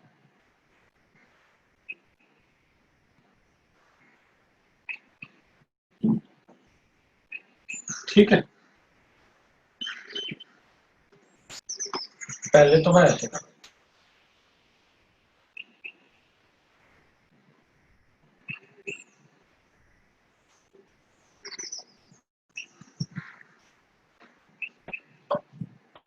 अब अपन ने पहले ऐसे बना दिया। अब मैं क्या करूंगा, इधर ना मैंने दोनों नाइट्रोजन ऑक्सीजन मतलब अपोजिट में नाइट्रोजन ऑक्सीजन, इधर क्या रखा, दोनों ऑक्सीजन अपोजिट में, दोनों नाइट्रोजन अपोजिट में। ये ऑप्टिकली इनएक्टिव है, सिंपली ये ऑप्टिकली एक्टिव होगा, इसमें प्लेनोसिमेट्री नहीं है। नाइट्रोजन ऑक्सीजन ऐसे भी नहीं होगा क्योंकि Cl और NO2। अब मैं क्या करूंगा, इसको ONO लिखूंगा तब भी ऑप्टिकली इनएक्टिव होगा। इसको ONO, ये ऑप्टिकली इनएक्टिव है, ऑप्टिकली इनएक्टिव लिखना था मुझे।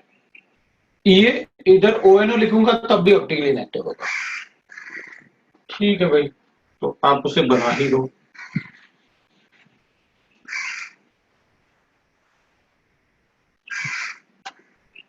ठीक है, इसको ONO लिखोगे आप तब भी ऑप्टिकली इनएक्टिव होगा, राइट।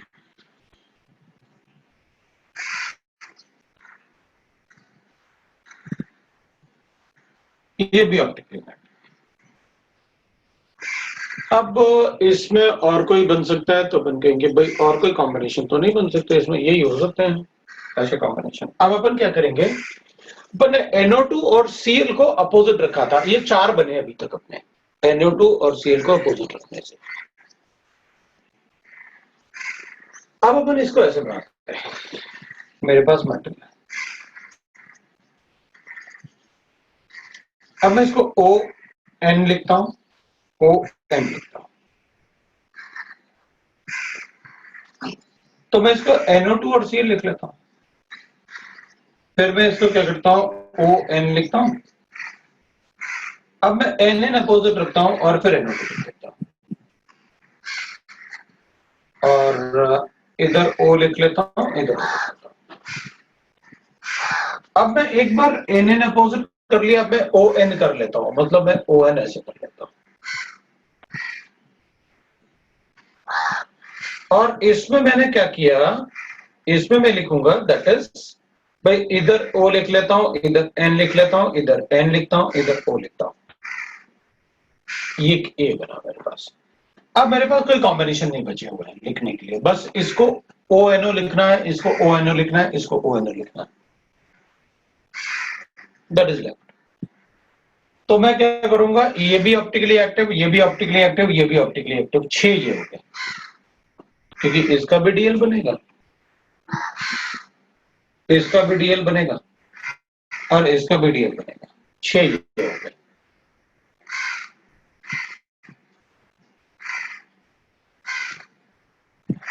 अब क्या करेंगे अपन, तो अपन कहेंगे भाई ठीक है, आप इसमें आप इसका ONO लिख लो तो 2 और बन जाएंगे, इसके ONO लिख लो तो 2 और बन जाएंगे, इसके ONO लिखो तो 2 और बन जाएंगे। मतलब अपने पास क्या आ गया, इसको ONO लिखो तो एक DL और आएगा, इसको ONO लिखोगे तो एक और DL आएगा, और इसको भी ONO लिखोगे तो एक और DL आएगा।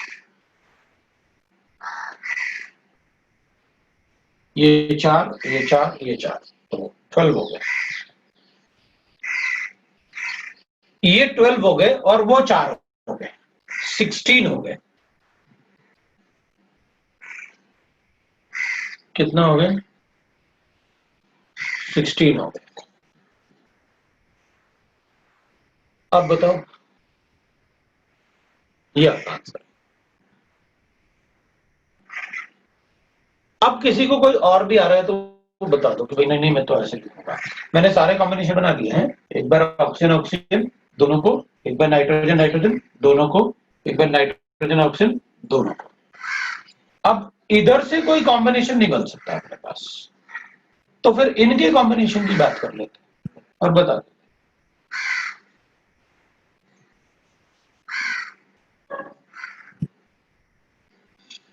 कौन से सेकंड वाले में,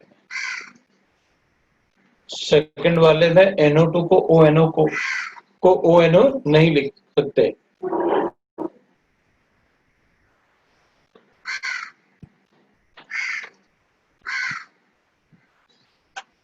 लिखा था ना मैंने,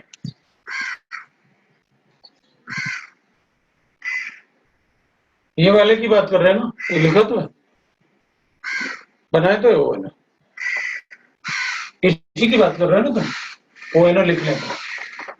तो इसमें ये कॉम्बिनेशन बनाया था, ये कॉम्बिनेशन बनाया था, और ऑक्सीजन ऑक्सीजन वाला कॉम्बिनेशन बनाया था, ये ऑप्टिकली एक्टिव। अच्छा, इसका तो आपने ऐसे बना दिया ओ एन ओ, इसका ओ एन ओ नहीं बनाया, बिल्कुल बनेगा,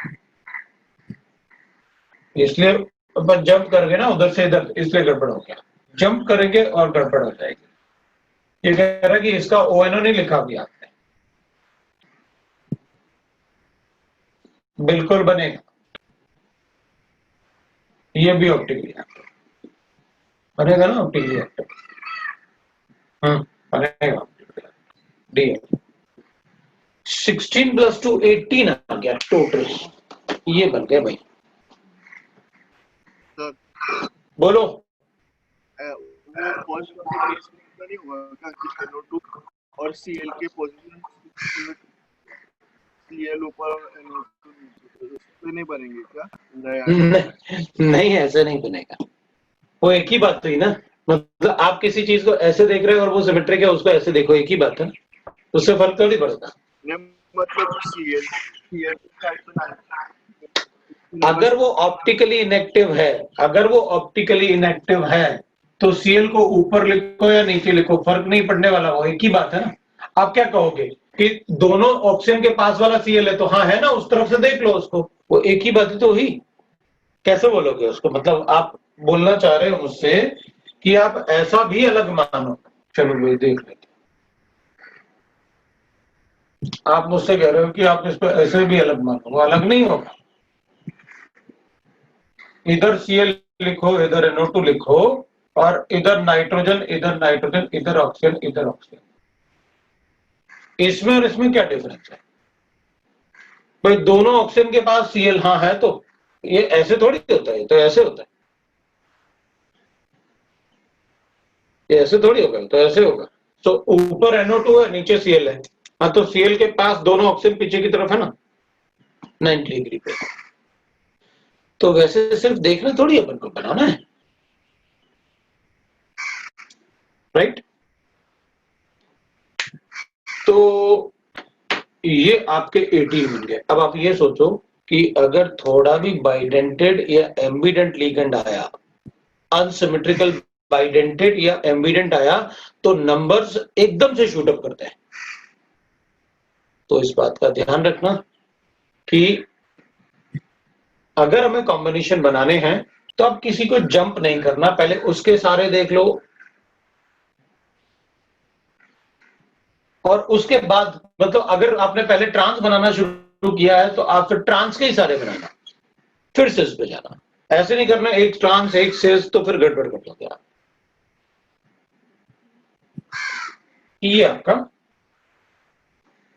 ऑप्टिकल आइसोमर्स है, इससे बड़ा क्वेश्चन पूछेंगे भी नहीं, वैसे भी 18 बहुत ज्यादा हो गया 18, लेकिन फिर भी अपन बना सकते, मतलब बनाना कोई वो नहीं था कि उसको नहीं बना सकते, लेकिन अपन 18 भी, क्योंकि डबल इंटीजर्स में तो पूछ ही सकते हैं।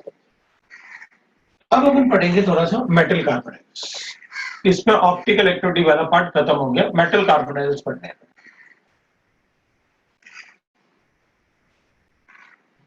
और मेटल कार्बोनाइल से मतलब अपन इसमें क्या करेंगे, अपन ऐसे लिख सकते हैं, ऑर्गेनोमेटेलिक कंपाउंड्स लिख सकते हैं इसको।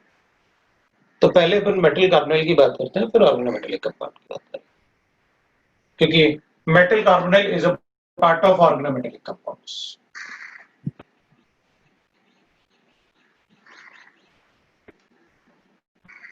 It is a part of organometallic compounds. Organometallic का मतलब ऑर्गेनिक कंपाउंड में मेटल्स को अपन ऐड करेंगे, that is called organometallic compound.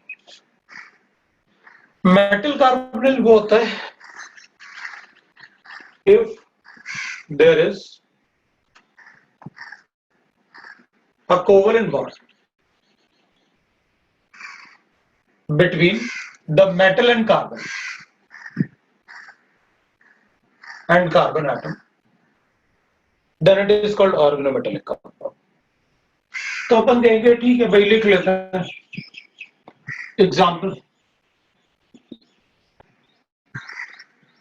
RMGBr,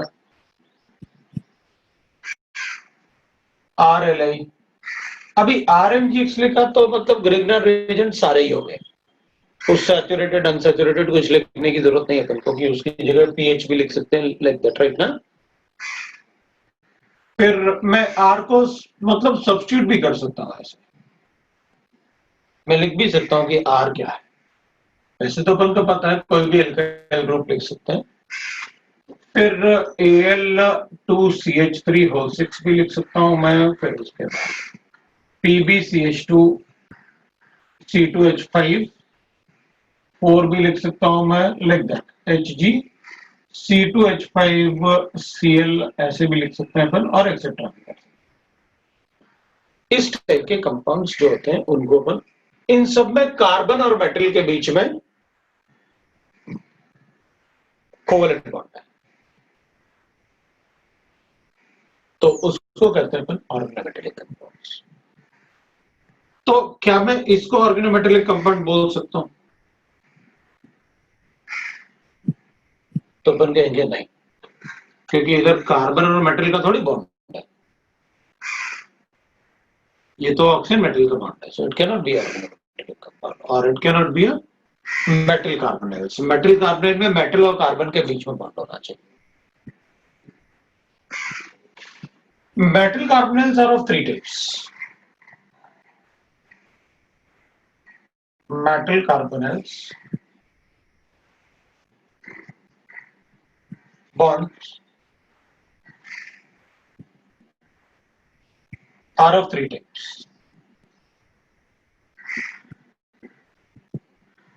मैंने ये इजीएस्ट वाले लिखे हुए हैं, क्योंकि सबके सब एक अपन कहते हैं भाई उसमें ना sigma complex,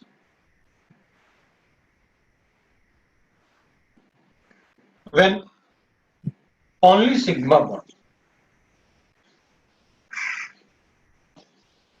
when only sigma bond is present, so we'll write that single bond भी बोल सकते हैं अपन, when only single bond,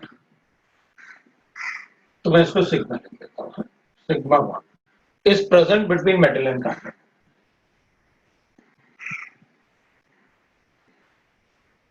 metal and carbon. दूसरा होता है pi complex. Pi complex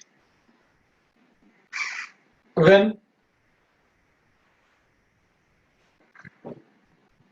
pi electrons of ligand are donated to the metal. Ligand are donated to metal, मतलब MTD orbital of metal, क्योंकि जैसे अपन ने लिखा हुआ है कोऑर्डिनेट बॉन्ड बनेंगे सारे के सारे two empty orbital of metal, तो मैं सिर्फ मेटल लिख देता हूं, ठीक है। थर्ड जो होता है उसको अपन कहते हैं sigma pi complex. Sigma pi complex. So these all are organometallic compounds. So we'll write that sigma pi complex when there is a sigma as well as pi bond between the metal and the carbon. So when sigma as well as pi bond is present between metal and carbon, is present between metal and carbon. So when there is sigma as well as pi bond present between the metal and carbon, they are called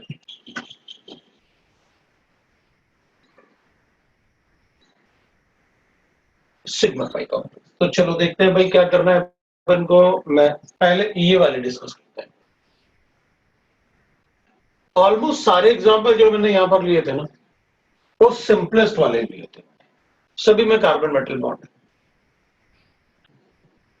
चलो देखते हैं। तो इस part में अपन पहले sigma complex की बात कर लेते हैं। मैं इसको हटा रहा हूं।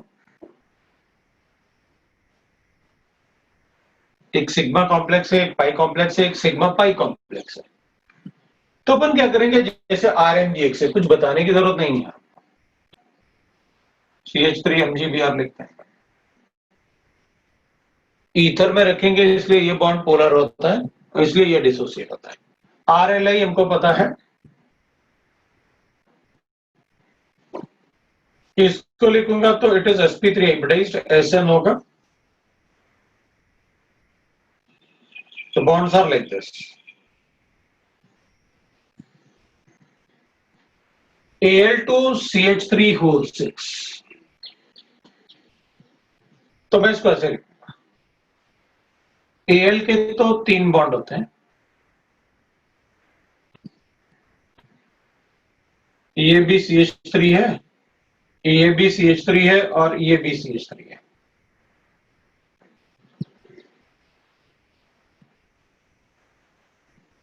ये हाइड्रोजन लिखे मैंने। अभी इसमें एक और एल्यूमिनियम होगा, ये भी CH3 है, ये भी CH3 है और ये भी CH3 है। कार्बन के पास कोई इलेक्ट्रॉन नहीं है डोनेट करने के लिए, फिर भी डाइमर बनाना है, कैसे बनेगा?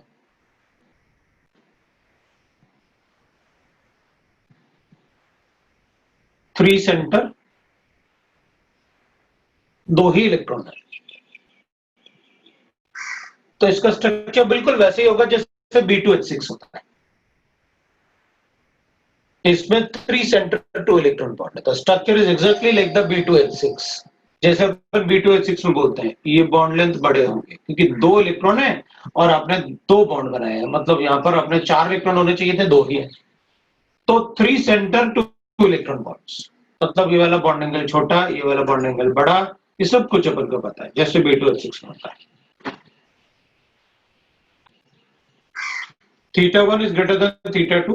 और अगर आप बॉन्ड एंगल की बात, बॉन्ड लेंथ की बात करेंगे तो ये बॉन्ड लेंथ A है, ये बॉन्ड लेंथ B है, तो अपन को पता है कि बॉन्ड लेंथ A जो होगा वो बड़ा होगा। रीजन, उसमें 3 एटम को बॉन्ड करना है बाय 2 इलेक्ट्रॉन्स, इधर 2 एटम बॉन्डेड है बाय 2 इलेक्ट्रॉन, तो ऑर्बिटल ओवरलैपिंग भी अच्छा होता है। ये छोटा बॉन्ड है इसलिए तो बॉन्ड एंगल आप बड़ा बता रहे हैं, छोटा बॉन्ड होता है तो बॉन्ड एंगल बड़ा होता है। सो आपको बिल्कुल the structure is similar to B2H6। B2H6, BeH2, they are all are polymers जो बॉन्डिंग में पड़े करने। These 3 CH3 are present in the same plane along with both the Al, but these 2 CH3 एक ऊपर की तरफ होगा, दूसरा बॉटम की साइड में होगा। या अभी बोर्ड पे वही बोर्ड की प्लेन में है, जबकि ये अंदर की तरफ है, ये बाहर की तरफ है, ये अंदर की तरफ है, ये बाहर की तरफ है, मतलब ऐसे। तो एक CH3 ऊपर होगा तो दूसरा CH3 ये वाला नीचे, बिल्कुल B2H6 जैसे। 3 सेंटर, तो पूछ सकते हैं how many of the following have 3 centre 2 electron bonds. अगर इसके पास लोन पेयर होता तो मना कर देते थे, जैसे Cl2 6 Al2Cl6 होता। तो इसमें क्या होगा, this will B 3 centre 2 electron bond. तो एक तो वो एग्जांपल अपने लिए इंपॉर्टेंट हो गया। और कार्बन और मेटल के बीच में बॉन्ड है, ऑर्गन मेटलिक कंपाउंड हो गया। This is tetraethyl lead, tetraethyl lead TeL। आपको पता है इसका इंपॉर्टेंस, ये तो लो टेम्परेचर पे भी रेडिकल जनरेट करता है। फ्री रेडिकल मैकेनिज्म में बताया मैंने, अभी फिर मैकेनिज्म फ्री रेडिकल का शुरू भी नहीं किया, जाने दो। फिर टेट्राइथाइल लेड है, sp3 हाइब्रिडाइज्ड है, सो मैं इसको Pb लिखता हूं, इधर ये, इधर ये, इधर मैं इसको ऐसे कर लेता हूं। ये भी C2H5 है, ये भी C2H5 है, इधर भी C2H5 है मेरे पास, और इधर भी C2H5 है।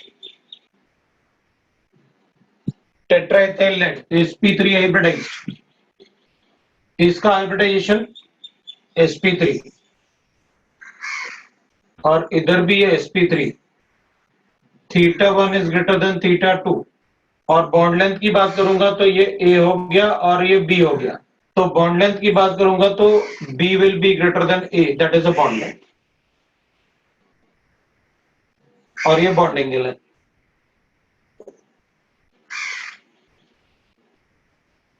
जैसे B2H6 में डिस्कस करते थे अपन। टेट्राइथाइल लेड तो पेट्रोल में यूज करते हैं, वो लेडेड पेट्रोल जो होता है, ताकि वो इनिशिएट बर्न जल्दी हो जाए थोड़ा सा स्पार्किंग से।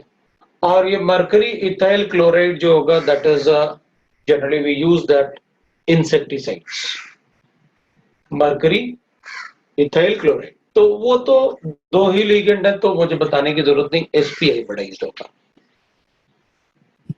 तो that is about their structures, and जो इंपॉर्टेंट थे मैंने आपको बता दिया। टेट्राएथाइल लेड sp3 हाइब्रिडाइज होता है, ऑब्वियसली बात है, वो तो p ब्लॉक मेटल है, तो sp3 ही बनाएगा। This is sigma complex. Now we can write the pi complex. अब अपन बात करते हैं पाई कॉम्प्लेक्स। पाई कॉम्प्लेक्स में जैसे मैंने आपसे कहा कि भाई पाई कॉम्प्लेक्स में क्या होगा, ऑल मेटल लिगेंड। सो पाई कॉम्प्लेक्स में मैं लिखूंगा pi electron density of that is pi electron density of ligand is donated to the metal ion of ligand is donated to the metal ion, to metal ion. So metal atom या metal ion जो भी अपन को लिखना है वो central metal ion लिखेंगे अपन। तो इसमें ना अपन तीन ही एग्जाम्पल पढ़ेंगे बस, इसमें हम तीन एग्जाम्पल पढ़ेंगे और वही अपन से मेनली पूछते हैं। तो मैं आपको वो एग्जाम्पल बता देता हूं। एक एग्जाम्पल तो अपन पढ़ने वाले हैं, दैट इज KPtCl3C2H5। तो मुझे ऐसे लिखना पड़ेगा ईटा 2C2H5, और ईटा क्या होता है वो अपन को पता है, C2H4, और ईटा क्या होता है वो अपन को पता है। एक तो ये एग्जाम्पल पूछते हैं। दूसरा एग्जांपल जो इसमें पूछेंगे दैट इज डाइबेंजीन क्रोमियम। सो अपन ऐसे लिखेंगे, डाइबेंजीन क्रोमियम के लिए मुझे ऐसे लिखना पड़ेगा, this is 6C6H6 and whole twice. एक तो ये पूछेंगे। और थर्ड जो अपन से पूछते हैं वो होता है दैट इज फेरोसिन। तो अपन उसे लिखेंगे Fe, that is eta 5C5H5 लिखेंगे, और इसको अपन होल ट्वाइस करेंगे। ये तीन ही एग्जांपल लिखने हैं अपन को, और अपन इसमें देख लेते हैं भाई क्या करना है अपन को। तो we'll write that in this case इसका अपन, इसका कॉमन नेम भी होता है झील सॉल्ट।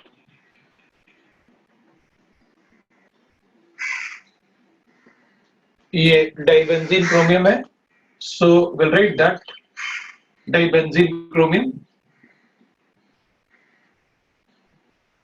वैसे पर इसको ऐसे भी लिख सकते हैं, बिस हाइपैक नेम ही लिख लेते हैं, ईटा बेंजीन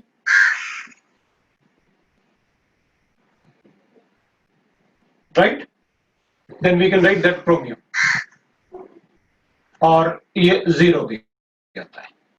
मैं इसको यहां लिख देता हूं, ठीक है ना, क्रोमियम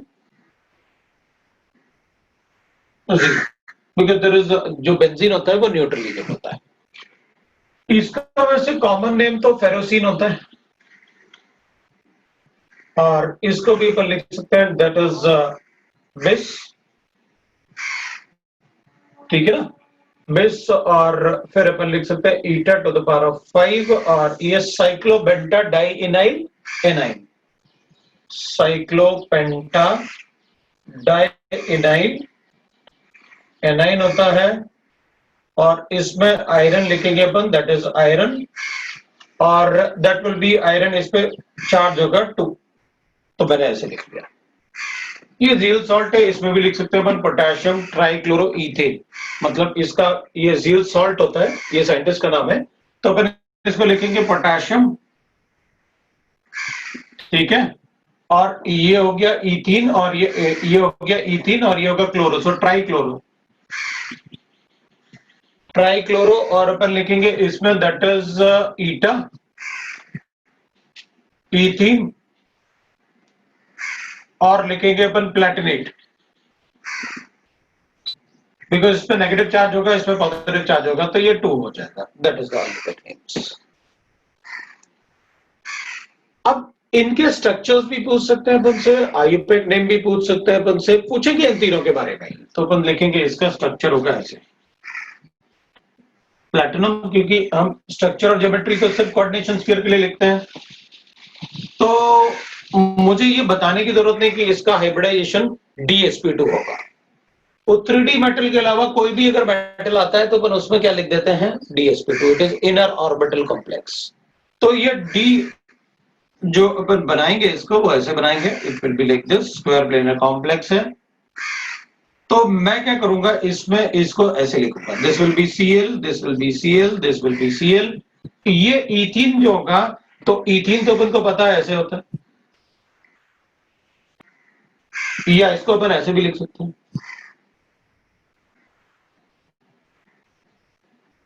दिस इज इथीन। तो मैं इसको ऐसे लिख लेता हूं। ये जो इसका पाई इलेक्ट्रॉन क्लाउड होगा ना, that cloud is donated to the metal ion. मतलब मुझे क्या करना है कि जो कार्बन कार्बन का जो पाई बॉन्ड का क्लाउड है ना, इधर हाइड्रोजन, इधर हाइड्रोजन, इधर हाइड्रोजन, इधर हाइड्रोजन, जो पाई बॉन्ड का क्लाउड है ना, सपोज अपन इस पाई बॉन्ड के क्लाउड को ऐसे लिख लेते हैं, इसको ऐसे करते हैं भाई, इधर हाइड्रोजन, इधर हाइड्रोजन, इधर हाइड्रोजन, ऐसे लिखते हैं, और ये क्लाउड है आपका पाई बॉन्ड का। तो ये जो इलेक्ट्रॉन डेंसिटी होगी ना पाई बॉन्ड की, that is donated to the metal ion.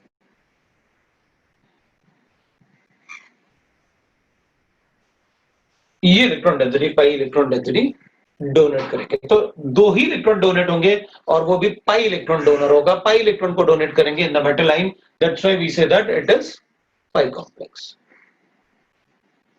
तो अब अगर यहां पर पाई इलेक्ट्रॉन मेटल आयन में डोनेट होगा, तो यहां पर इलेक्ट्रॉन डेंसिटी क्या हो जाएगी, कम हो जाएगी, तो बॉन्ड लेंथ क्या हो जाएगी, थोड़ी बढ़ जाएगी। बिकॉज अगर ये इलेक्ट्रॉन डेंसिटी इसको देगा पाई इलेक्ट्रॉन डेंसिटी, तो फिर यहां पर pi electron density between the carbon atom कम हो जाएगा, तो सिग्मा बॉन्ड का डोमिनेटिंग कैरेक्टर बढ़ जाएगा, तो ये वाला बॉन्ड लेंथ बढ़ जाएगा। तो अपन से कभी ये भी पूछ सकते हैं, बताओ इथीन में बॉन्ड लेंथ बड़ा होगा या जब ये इलेक्ट्रॉन डोनेट करेगा जील सॉल्ट में बड़ा होगा कार्बन कार्बन बॉन्ड लेंथ? तो अपन कहेंगे इथीन में तो प्योर डबल बॉन्ड है, और इसमें तो इलेक्ट्रॉन डेंसिटी डोनेट करेगा तो पार्शियल डबल बॉन्ड जैसे हो जाएगा, तो बॉन्ड लेंथ चेंज होगा। ठीक है, इसके सारे क्वेश्चंस मैंने आपको बता दिए, तो मैं आपको बता दूंगा, ये एक तो DsP2 हाइब्रिडाइज्ड हो गया, दूसरा हो गया carbon carbon bond length. Bond length जो होगा that will B is larger than carbon carbon double bond, जो 1.34 एंगस्ट्रॉम यूनिट होता है। ठीक है ना, ये कार्बन कार्बन डबल बॉन्ड जो होता है दैट इज 1.34 एंगस्ट्रॉम यूनिट होता है। तो ये इंफॉर्मेशन है इसके बारे में जो अपन से पूछ सकते हैं, इसका आईयूपीएक नेम, ये कौन सा सॉल्ट है, वी एलिमेंट। इसमें नेगेटिव चार्ज लिखोगे तो यहाँ पोटेशियम पे positive charge, because platinum is +2। इसके अलावा कोई इंफॉर्मेशन नहीं पूछने वाले। अब डाइबेंजीन क्रोमियम, डाइबेंजीन क्रोमियम में व्हाट विल हैपन कि benzene will be like this. तो बेंजीन का जो क्लाउड होगा ना, ये वो ऐसे रिंग होता है, ऊपर क्लाउड है और नीचे क्लाउड है,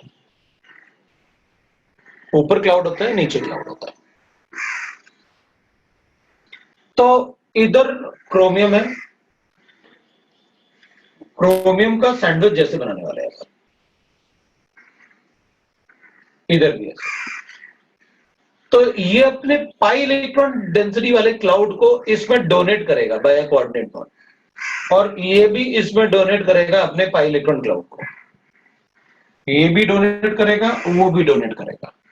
benzene is a neutral ligand, ये न्यूट्रल है तो चार्ज 0, इस पे भी चार्ज 0, तो इसका भी चार्ज 0 लिखा हुआ मैंने। तो हम क्या करेंगे, इसमें डाइबेंजीन क्रोमियम, मतलब ऐसे एक बेंजीन ऊपर एक बेंजीन बीच में क्रोमियम, और ऐसे इलेक्ट्रॉन डोनेट करेंगे, सैंडविच जैसे बना देंगे क्रोमियम का सैंडविच, और ब्रेड हो गया हमारा बेंजीन। तो इसमें ना अपन से पूछेंगे, अच्छा बताओ what will be the EAN for this. तो अगर EAN कैलकुलेट करना है ना इसका, तो विल राइट दैट क्रोमियम के लिए this will B Cr, 0 oxidation state हो गया, प्लस कितना हो जाएगा, तो क्रोमियम है ना, क्रोमियम कितना होता है EN, दैट इज 24 माइनस 0 और प्लस 6 + 6, 2 × 6 मतलब हो गया 12, 36 हो गया। ये EAN 36 है, इसलिए एग्जिस्ट करता है। अगर EN36 आएगा तो इनर्ट गैस कॉन्फ़िगरेशन आया, इनर्ट गैस कॉन्फ़िगरेशन आएगा तो ये एग्जिस्ट करेगा। It's aromatic also because benzene है तो एरोमेटिक तो है। इसका EN पूछ सकते हैं, क्रोमियम का ऑक्सीडेशन स्टेट पूछ सकते हैं, इफेक्टिव एटॉमिक नंबर पूछ सकते हैं। यही पार्ट इसमें से पूछेंगे या सीधा फॉर्मूला पूछ लेंगे, what is the formula of dibenzene propane. इसमें से पूछेंगे तो this will be cyclopentadienyl anion. तो एक तो साइक्लोपेंटा अपन ऐसे लिख लेंगे भाई, देखो साइक्लोपेंटाडाइनाइल एनाइन का मतलब हो गया EN, this is cyclopentadienyl anion. तो इसको भी अपन क्या लिख सकते हैं, इसको भी आप साइक्लो क्लाउड लिख लो, ऐसे लिख लो। मैं इस क्लाउड को ऐसे लिख देता हूं, एक ही बात है, ऐसे लिखो या ऐसे लिखो, दिस इज एरोमेटिक। फेरोसिन में क्या होगा, इस पे -1 चार्ज है, इस पे भी -1 चार्ज है, इसलिए मैंने आयरन पे +2 चार्ज दिया। ये अपने क्लाउड को डोनेट करेगा, ये अपना क्लाउड डोनेट करेगा, ये भी कोऑर्डिनेट बॉन्ड बना रहा है, ये भी कोऑर्डिनेट बॉन्ड बना रहा है। तो this will have -1 charge because cyclopent, तभी ये एरोमेटिक होगा ना। So ferrocene is aromatic in nature, क्योंकि ये एरोमेटिक है, ये भी एरोमेटिक है, और पूरा मॉलिक्यूल में अगर एक भी पार्ट एरोमेटिक है तो कंप्लीट एरोमेटिक बताते हैं। तो अपन क्या करेंगे, इसमें भी EN कैलकुलेट कर लेते हैं। EN कैलकुलेट करूंगा अगर इसके लिए, तो I will write that EN will be equal to 26 - 2 + 2 × 6, that is equal to 36। That's why it exist, क्योंकि EN is 36।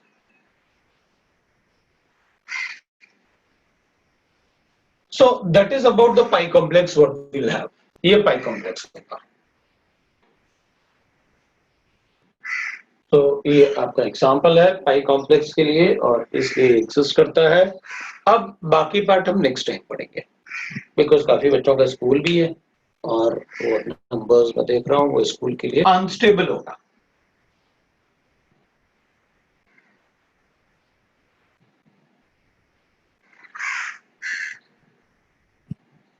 To P repulsion. और अगर आप क्लोरीन बनाओगे ना, ये माइनस है,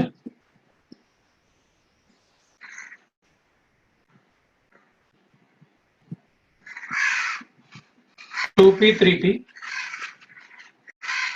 ओवरलैपिंग।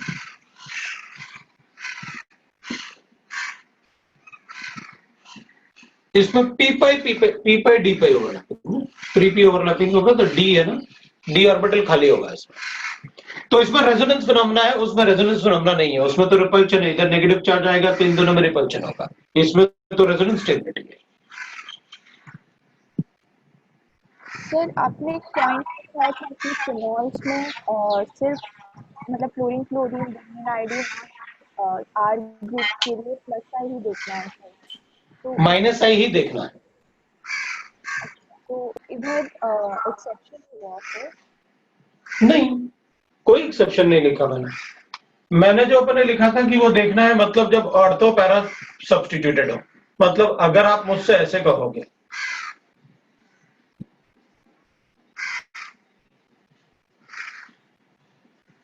अगर आप मुझसे ये कहोगे तो ये ज्यादा एसिडिक है इससे, ये ज्यादा एसिडिक है इससे, मतलब जब सिर्फ सारे के सारे फ्लोरीन सब्स्टिट्यूटेड है, सारे के सारे क्लोरीन सब्स्टिट्यूटेड है, तो आप -I इफेक्ट पे ही उनका ऑर्डर बता देगा। ठीक है आपको एक फोटो यार तुम लोगों की आवाज काफी कम आ रही, मुझे समझ में नहीं आ रहा, मतलब अभी कभी आवाज, अभी पहले इसकी भी स्लो हो रही थी, फिर आवाज काफी तेज हो गया, थोड़ा जोर से बोलो ना। उसमें डाउट था। मुझे तो ये भी समझ में नहीं आया क्या पूछना है, क्या पूछा था तुमने, मतलब कोई किसी को समझ में आया तो लिख दे उस पे, मतलब या फिर किसी को समझ में आया तो कोई दूसरा बोल दे, हो सकता है तुम्हारा मतलब माइक वगैरह कुछ गड़बड़ हो। जैसे एक दिन मेरे अभी माइक खराब हो गया था, कुछ लिखा आपके व्हाट्सएप पे फोटो सेंड किया है, डाउट था। ठीक है रुको, अब मुझे फोन लाना पड़ेगा, ऐसे लिख तो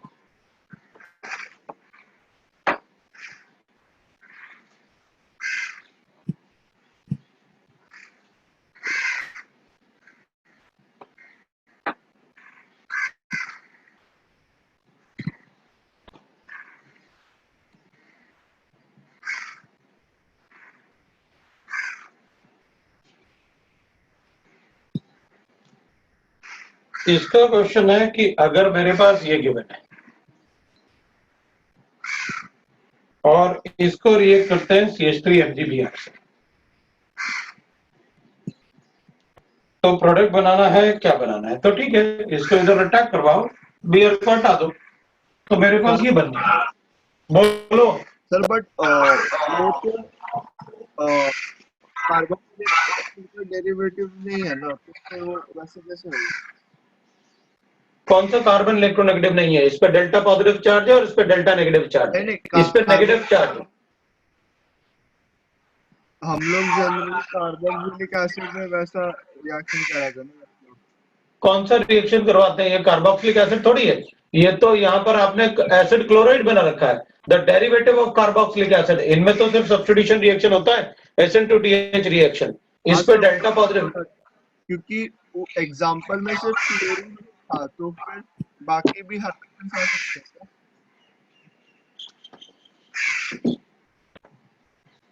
तेरी आवाज इतनी ज्यादा कट रही है ना कि अगर मैं आंसर देता हूं कुछ तो वो कुछ और ना समझ ले तू।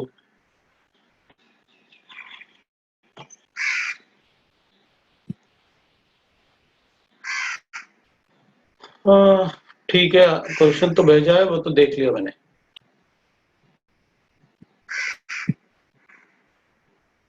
कुछ चैट पे फटाफट लिख के देख ले।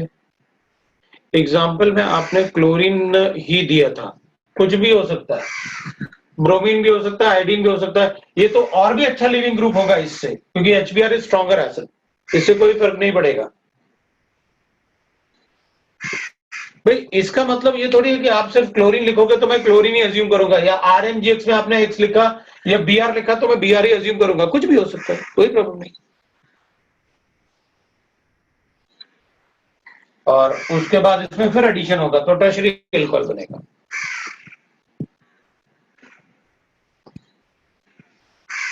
किसी को और डाउट है तो पूछो, वरना दैट्स ऑल।